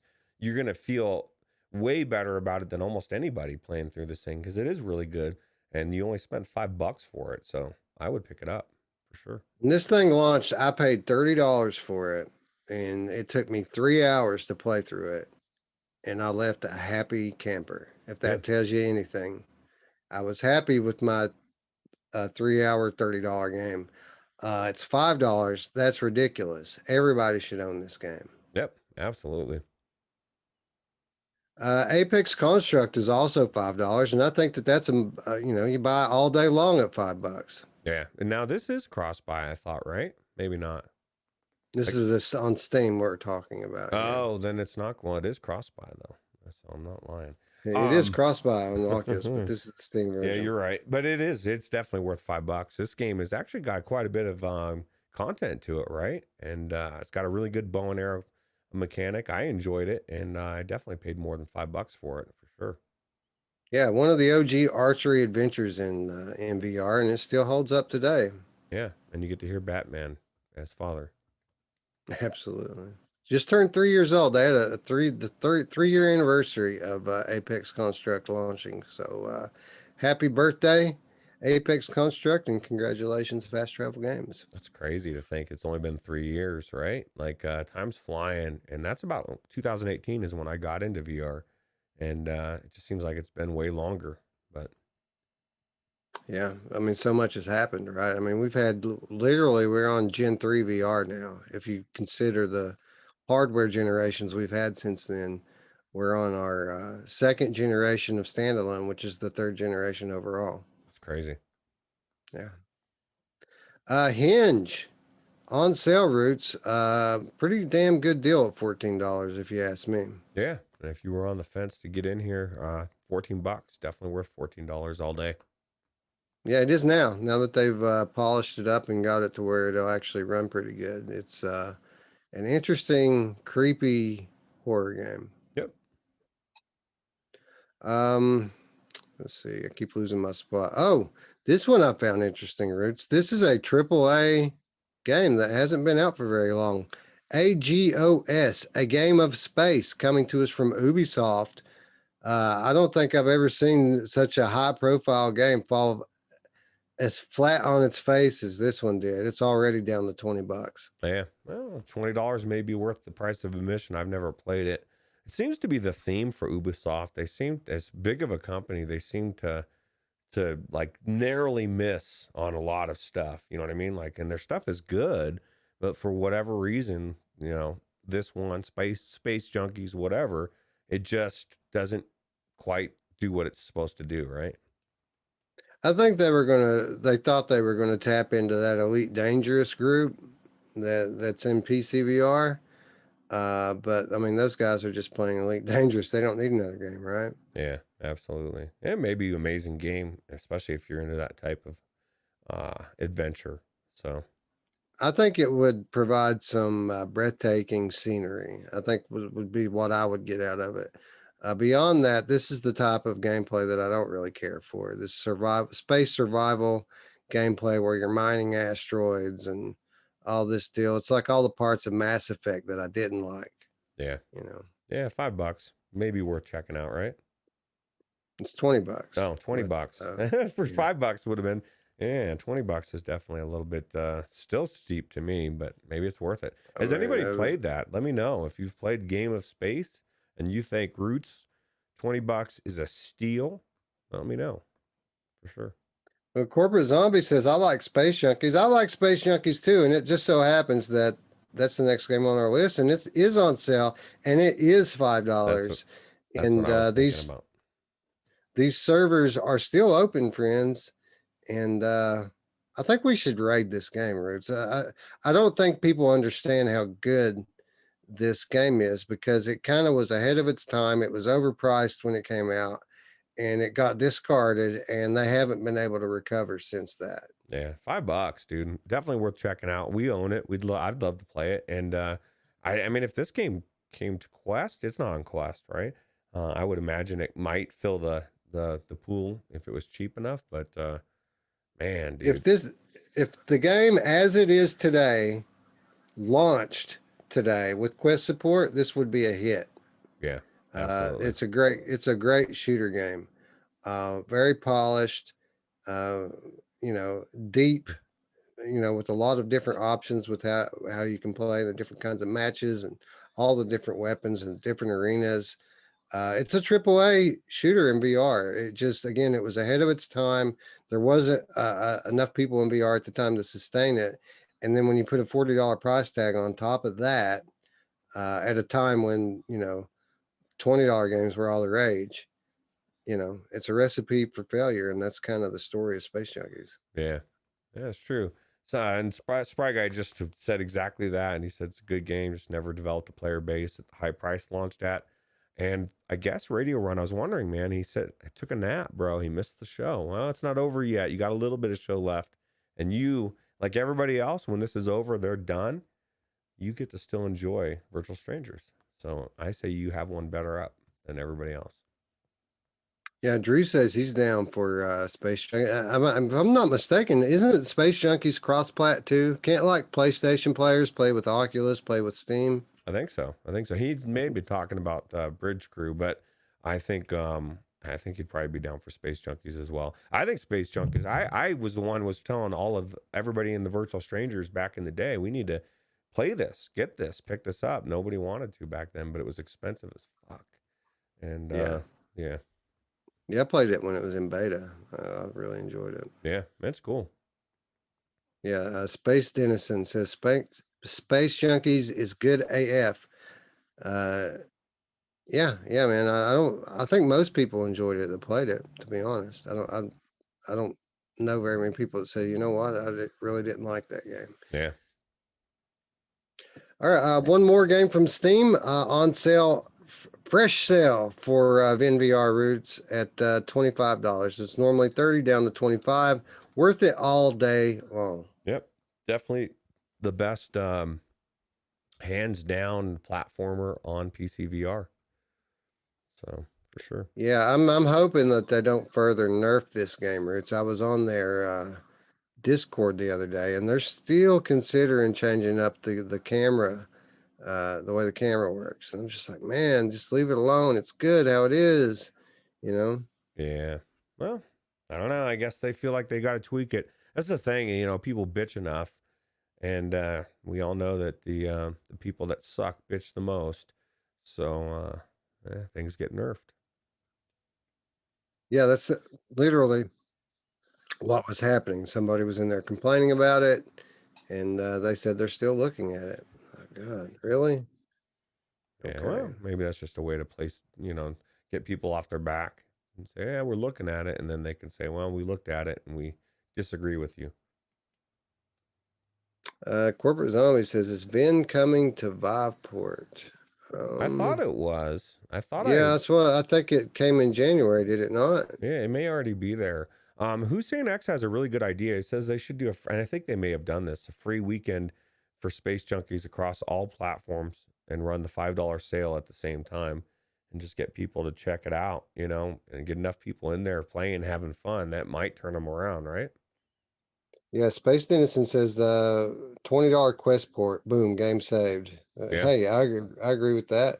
Yep. I think it would be a big difference. And I think that they're too busy though to do that. I think all of their resources at the moment are going to Splinter Cell VR and Assassin's Creed VR. Yeah, which they should. I agree. But here I'm going to verify really quick here that VR is indeed on Viveport Infinity. It's been on there since January. Yeah. And just quickly, people, just randomly on the first page of games that come up in Viport Infinity, I'm looking at Racket NX. I'm looking at Synth Riders, Creed, Thief Simulator, Crisis Brigade 2, Audica, Into the Radius, Vertigo Remastered, I Expect You to Die, Jupiter Grad, LA Noir, Moss, Down the Rabbit Hole, Paper Beast, Gun Club, Gnomes and Goblins, Phasmophobia, The Room VR, Arizona Sunshine, The Walking Dead Saints and Sinners, and Hyperdash. That's all on the first page. Wow. Well, there are 1,500 games. Yeah. Well, that's why it's the best deal in VR, right? For sure. Yeah, it's crazy. So we have a bonus entry in this week's Free Stuff and Killer Deals, Roots, because Green Man Gaming is having a killer VR sale right now called the Shit Just Got Real sale. Oh. And we got some solid titles and some solid value going on with this. So again, this isn't every title that's on sale, just the ones that I made note of. Roots, The Walking Dead Onslaught is $14 right now. I know. I'm trying to decide, is this the sale that finally gets Roots to buy it? Because I don't know. For $14, it sounds good. But you know what sounded better to me was $16 for the deluxe edition, which is the one that I actually did buy and download earlier today. So I do have this in my library today. And so I guess the answer is yes, this was cheap enough. Because I wanted to get it the other day when Phil Yarn came in and said it was 12 something. To me, 14 was close enough to 12. And then when I looked at the deluxe being 16 and what you get for it, just the Alexandria starter kit is worth that $2 to me anyway. And so now I'm going to get to check it out and give my impression somewhere down the road on whether I think this is worth $14 or 16, I guess. So this is in your Steam library now, right? Yep. Yeah. So it's in yours as well.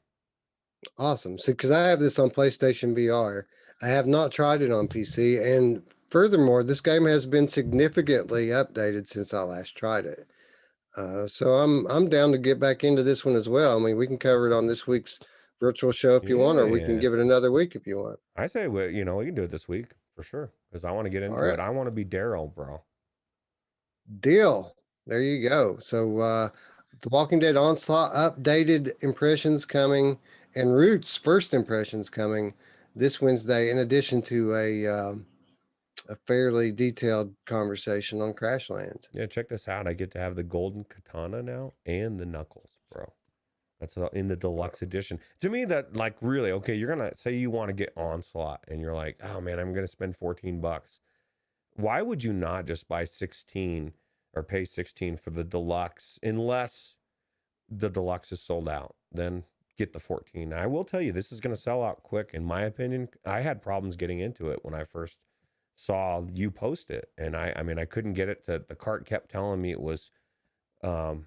wasn't there, and then finally I was able to solidify it. I felt better. There you go. Servios, the developer behind The Walking Dead Onslaught, but also Green Man offering a Servios collection for $27. Roots. This is what you get for $27. You get Raw Data, which is a $40 game. You get Creed, which is a $30 game. You get Battle Wake, which is a $30 game. You get Electronauts, which I think is $20, and Sprint Vector, which I think is $20. So some solid stuff in there. Quite a package deal for $27. Yeah, especially if you don't have any of those, man. That's a really good deal. $27, and you get to be Creed, man. You get to be Apollo or Rocky. Who doesn't want to be Rocky, right? Yeah, that's the way I look at this, is like Creed. That's a game most people want because it's probably the best boxing game in VR. And generally you pay $30 for that. So the way I look at these types of collections is you're buying Creed and you're getting Raw Data, Battle Wake, Electronauts, and Sprint Vector for free. Yeah, and some of the, Sprint Vector, I was looking at that earlier today and I was thinking it actually looks, I had fun. It just was a weird mechanic, but and definitely a cool game. And Electronauts. Oh, dude, I loved Sprint Vector. It was kind of like, the thing with Sprint Vector is the same reason why I don't play Pistol Whip every day. It hurts to play it. It's like kind of like the anti-Pistol Whip. Instead of hurting your legs, you get your arms. Yeah. Yeah, and it's just a weird. I never got good at it, and that was my problem. So, now this I got good at, man. Wes, I'll tell you what. I became a DJ, bro. I could go pro, but I'm not going to. There's people that spend their whole life learning how to do this. Trailer sound. Yeah. Trailer sound. Okay. Well, that's too. But yeah, no, it's definitely a good game for sure. Yeah. I was the biggest fan of Electronauts, to be obvious, but I realize that I'm in the minority here, and I can live with that. Yeah, absolutely. Speaking of deals, Roots, how about one of the best VR games ever for $24? Well, I'll tell you what, it's definitely the best game, and definitely the best zombie game, right? Yeah, 100%, dude. The Walking Dead Saints and Sinners is the class of not only the genre, but of the VR catalog in general right now. One of only a handful of Gen 2 VR games. And when I refer to Gen 2 VR games, I'm talking about these games that have realistic physics, right? Your hands don't pass through things. You pick up objects, they have weight. And unlike some of the other Gen 2 games, this one has a good balance. So it's not a hindrance, but rather increases immersion. Yep. It's one of the best examples of storytelling. It excels in every category. Like literally everything it does well. The only fault with it is that there's one thing that it doesn't do. Oh, yeah, co-op. Co-op. Yeah, That's well, you know, them. Tiffany mentioned that earlier. Somebody mentioned that they wanted co-op in this game, and she said she heard the devs were lazy. Now I know. I don't think they're lazy. I think it's coming.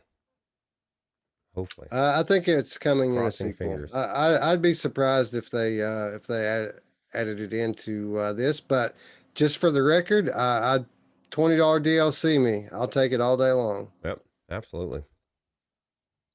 Like a secondary story. Give me like a 5-hour story campaign that can be played co-op. I'm in, bro. $20. Take it all day. That would be fun. Mm-hmm. Speaking of fun, speaking of a lot of content for not much money, $17 for Borderlands 2 VR. This is a great AAA game. It comes with all of the DLC that came with the original Borderlands 2, and it's the quintessential looter shooter. And it looks amazing. Like it looks really good on the PC VR, and the only thing that sucks is no co-op, but you can deal with it, especially for somebody like myself that's never really played through the full game. Would have been better with co-op, but still an amazing game. This game was so good on PlayStation VR, but when you get into it on PC, it's so crystal clear and everything's so detailed. I mean, PC really is the way to go with this thing. Even in light of the aim controller, I still prefer this one on PC. Yeah, talk about loot. This game has so much loot, right? So many guns, so many things to collect and upgrade, and almost too much. I tell you what, man, I enjoyed this game so much. You bought I bought me the physical cop version. Oh, Borderlands hat. Nice, dude. This is a game that I would love to play through the entire game. I just don't know. How long is it? It's like probably 30, 40 hours or something. Yeah, 30, 40 hours. Yeah, that's right. Crazy. $17. That's like 50 cents an hour, dude. Yeah, that is really cheap. For a top-notch AAA title like that, that's crazy. Chris Richardson says no co-op ruined it for him. And yeah, for a lot of people, that's exactly what happened. Because some of the best parts is like when you're driving your buggy and one person's got the gun, the other person's driving, that type of stuff. But no, it's still an amazing game. But $17, right? That's good. That's well worth it. Yeah, for sure. Yeah, if you weren't in it, whatever it launched at 50 or whatever, 17's the time. Yeah, absolutely. Zero Caliber, Roots. I really enjoyed our time in Zero Caliber this past week. We just talked about this game on the late night virtual show this past Wednesday. You know, we said that it would be worth it at full price, but it was on sale at the time for like $20 or $25, and we were like, you should buy it for 20. But here, it's $13. Holy crap, dude! Yeah, I can't recommend this game enough for $13. Yeah, it's a no-brainer. And Onikazi's asking, where is this for $17? Green Man Gaming, all these games starting with what was it? Onslaught down. Yeah. Are all Green Man Gaming. And there's a lot of other games as well that didn't make this list, but these are the ones that we thought were worth mentioning. Yeah, it's called the Shit Just Got Real sale, and I'm pretty sure it's linked up on our Discord as well. It if you just need got a link real to for the sale. Roots. Onslaught, bro. Daryl Dixon, right here. There you go. Now we're starting to talk about some real deals, right? Zero Caliber for $13, Borderland 2 for $17. Those are some deals. How about Contagion Outbreak for $8? Wow, that's an amazing deal. This is a game that's just gotten better with time, right? For $8, it's definitely worth it all day long. Well, it started out strong, and then it got worse for a little while, and then it got better. So it's a complete game now with 5-story campaigns. It's pretty much in its finished state at this point, and I'd say it's a solid $15 game. So the fact that it's at $8 right now, that's a pretty good deal. It's a steal. Gamertag joined the chat, bro. We didn't mean to go head to head with you today. It's just kind of how it happened. So hopefully you had a good stream and had fun in your B Haptics suit playing Half-Life Alex. Yeah, I need my B Haptic suit, Wes. Yeah, me too. Here's a deal for you, Roots. How about Archangel for $4? Wow, that's a good deal, actually. And I wanna hear the story where your son plays through this game, gets over his anger. I haven't tried to get him back into it for a while, but it's been a few years. He might be over the death of his son. Yeah, Which is the reason why he didn't play it. Like he wanted to play Archangel. He watched me play it, enjoyed it, wanted to play it himself. But in the beginning of it, spoiler alert, your son gets killed by the bad guys. And that upset him so much that he took it off and he didn't want to play it anymore. And he hasn't played it since. It's been years. he's like, screw that, man. Well, we need answers, Tiffany. What were you guys thinking when you took that guy's life, that kid's soul? Yeah, what are you doing? He as Carl from Sling Blade once said, he's just a boy. Gamertag says if you want to see something funny, check out the Zombieland IGN video. I might just have to do that because I question whether that's going to be a good game or not. It looks gimmicky to me. It looks like a great 2016 game. Yeah, or like perfect for this sale. $2 for Zombieland, dude. I'm in, bro. $2 Yeah, Zombieland sure. all day long. You know what else you can get into for $20, Roots? My mom! Oh, is that cheap? Oh no, you're talking about a game, probably.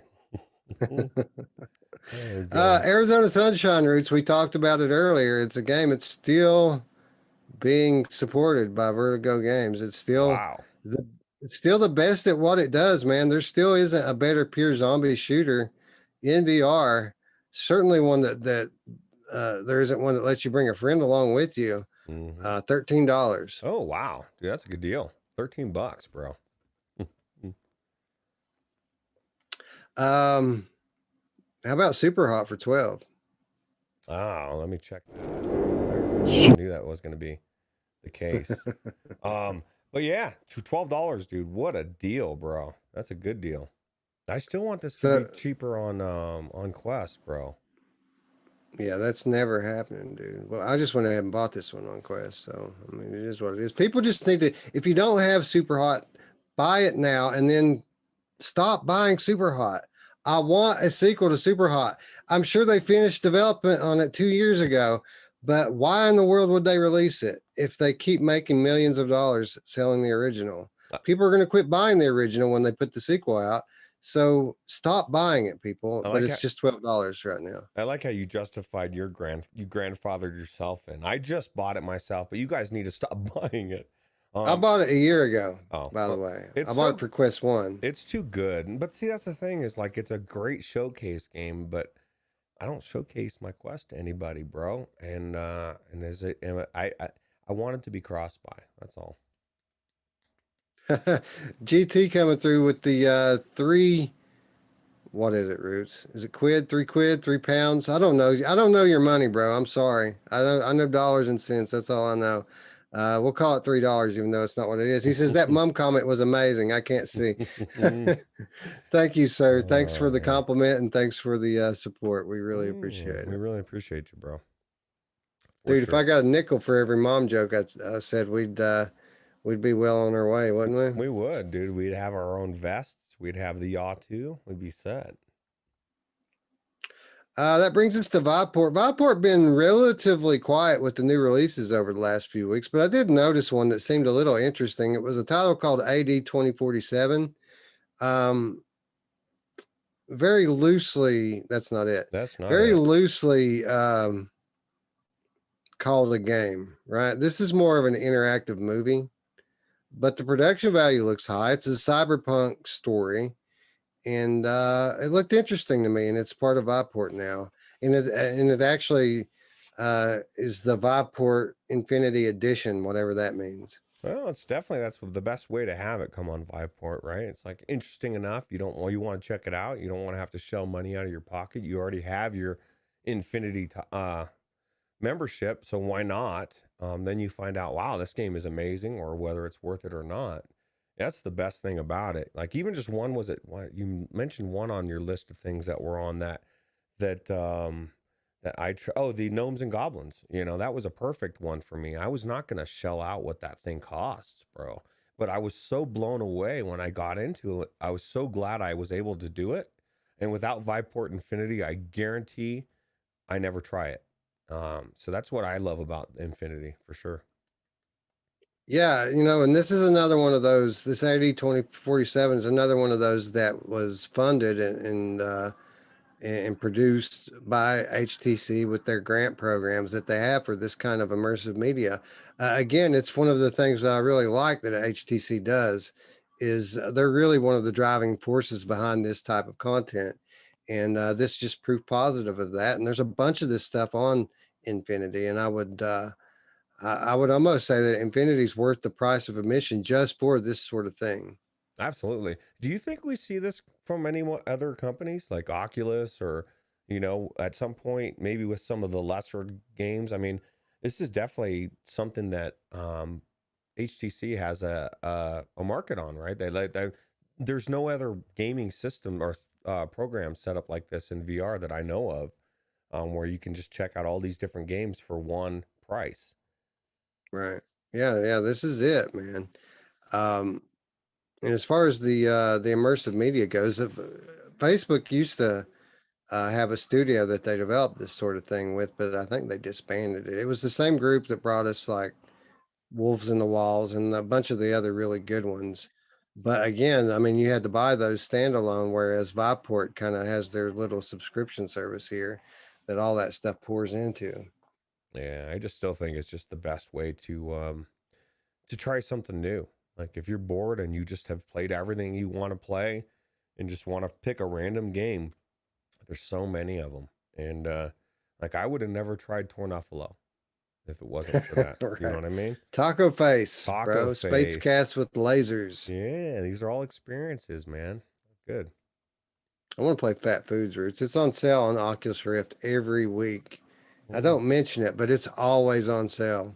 Hey, who doesn't want to roll around on? It's parkour for fatties rolling around on top of a roof. Very bizarre, man. Like very bizarre thing. But yeah, I think it would be kind of cool to check out. I think that might even be on Infinity.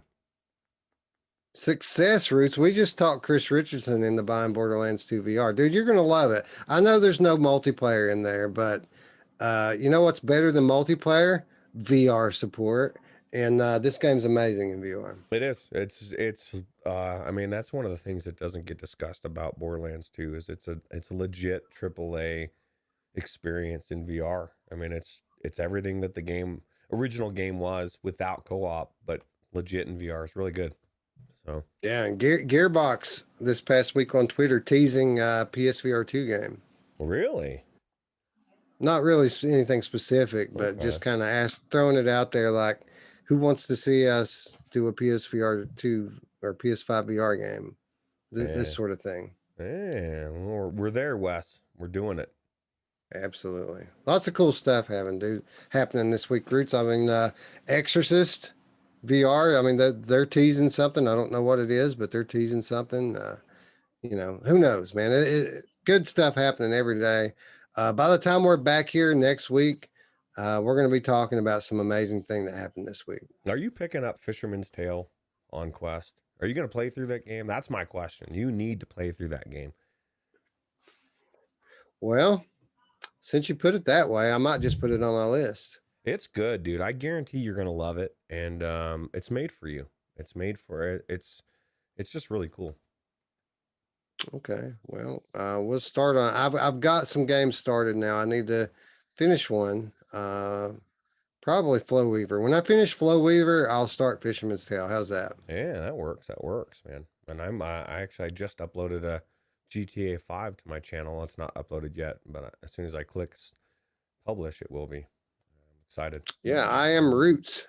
You can find the links to his channel, my channel, all of our channels, and all of our stuff down in the description below. And that reminds me of our final reminder this week and every week, and that's how you can support our channel. First of all, you can start by clicking the things. That's really what we need more than anything is clicks. Click on the videos, like them, click on the thumbs up, click the big red button if you're new, and click that bell if you want to stay up with all of our videos. This is very important. This helps us to grow. This helps get our name out there and helps our family to grow as well, which is really what it's all about. Isn't it weird, Wes, to think that there's people out there that legitimately don't even know that virtual strangers exist? I know that's crazy, but man, dude, like think about it. If everybody those poor souls, I feel so know. bad for them. If everybody just shared the link, clicked the links, clicked all the stuff, we could reach everybody, the whole world. It's just a click too. I mean, look. Wes just did it several clicks there. Yeah, and I almost closed the stream out, but that would have been that's good. the power. That's the power. Just one click and this whole stream goes away. Yeah. That's how powerful the clicks are. That's right. So click the stuff. If you want to do a little something extra, maybe you've been clicking for years and it's just not happening fast enough. You can do a little something extra by supporting us on Patreon, where for as little as $3, that's it, dude. $3 per month. Like I mean, that's not even a quad vente white mocha, right? Not even close. $3 per month will get you access to our weekly show notes.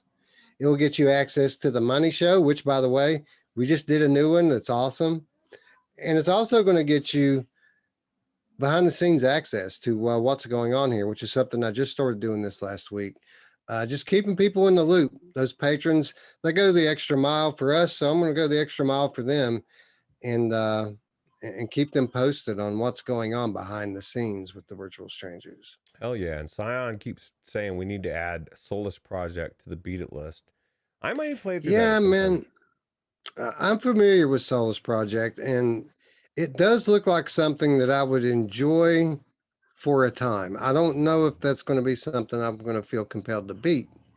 It looks like something that would wow me with the environments and the exploring for a little while, but I'm not sure if it would keep my attention. Yeah, absolutely. Zaylin Maru says AD 2047 ? I don't know. We did talk about it. It was the last thing we talked about, and we showed part of a trailer that didn't match. I apologize. I'm sorry. That's going to make my we're sorry list.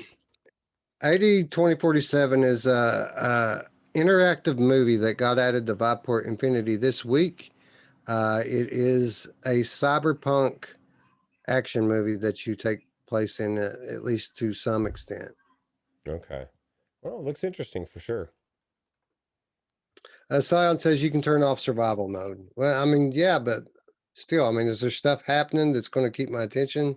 Everyone Even with keeps the talking survival about the off, I mean. tornado, dude. So the way I look at it, if I go in there and I would look at the tornado and then I take the headset off, I've done it. I've did it. But the way I look at it is if I'm in VR and I see a tornado and there's no buffaloes and there's no sharks, yeah, what are we doing? What the hell are we doing, dude? We need sharks in every tornado. It's standard. Anyway, So yeah, support us on Patreon. Big thanks to Rick Fugate and plus the others. I mean, we've had 3 or 4 in the last couple of weeks join our Patreon. Thank you to those guys. Thank you to those who have been supporting us from the very beginning. We appreciate it very much. Yeah. And if you haven't already, comment down below and let us know how much of a dark, twisted story that that Solus project is from what Scion says, or anything else. Let us know what you had for breakfast, dinner. Do some random letters because again, we're under attack from the algorithm, and the only way we can fight it off is with your comments. And you can just put random letters and numbers down there. That's fine. I'll reply with random letters and numbers. But what it's going to do is it's going to let us live to fight another week and fend off the ongoing threat from the evil, beastly algorithm. Yeah, those jerks. Yeah. And then, of course, last but not least, maybe you're sad because it's time for us to stop doing this. We've been talking for 3 hours now. It's time to call it a show. But maybe you're not done. Maybe you want to talk a little bit more. Well, we're going home, but that don't mean you can't come with us. We live on Discord, and there's an invitation into our home down in the description below. Just click on that and you'll be welcome with open arms. We'll be talking about VR. We'll be talking about life. We'll be talking about pizza. God knows what else. Just we're talking about buying a new phone because I just dropped mine. But join the Discord. Invitations down below. You can get us there 24/7. We're pretty much always switched on to the Discord. And pretty much most of the people you see in chat right now are already living there. So we got room for plenty more. Come on home. Yeah, absolutely. And if you're gonna come home, make sure you wipe your feet on the doormat, man. We just got new carpet, and it's really, really nice. I don't want you to ruin it. Yeah, take your shoes off, bro. Take your cyber shoes off. Yeah, what's wrong with you, bro? Take your cyber shoes off. Anyway, I guess that's going to wrap us up. We got another good one in the books here, but again, stay tuned. Come back Wednesday for a virtual show where we'll be talking about Crashlands at length. We're going to be talking about updated impressions and Ruuts' first impressions of The Walking Dead Onslaught. We're going to be talking about a third game, which neither of us can remember what it is at this point. And then we're going to be talking about something else too. So tune in Wednesday for virtual show, the only late night VR talk show in the world. That's right. That I know of. Yeah, for sure. Anyway, with that said, friends, we'd like to thank you all once again for watching. And for Ruuts, I'm Wes. We'll see you Wednesday. Bye now. Take it easy.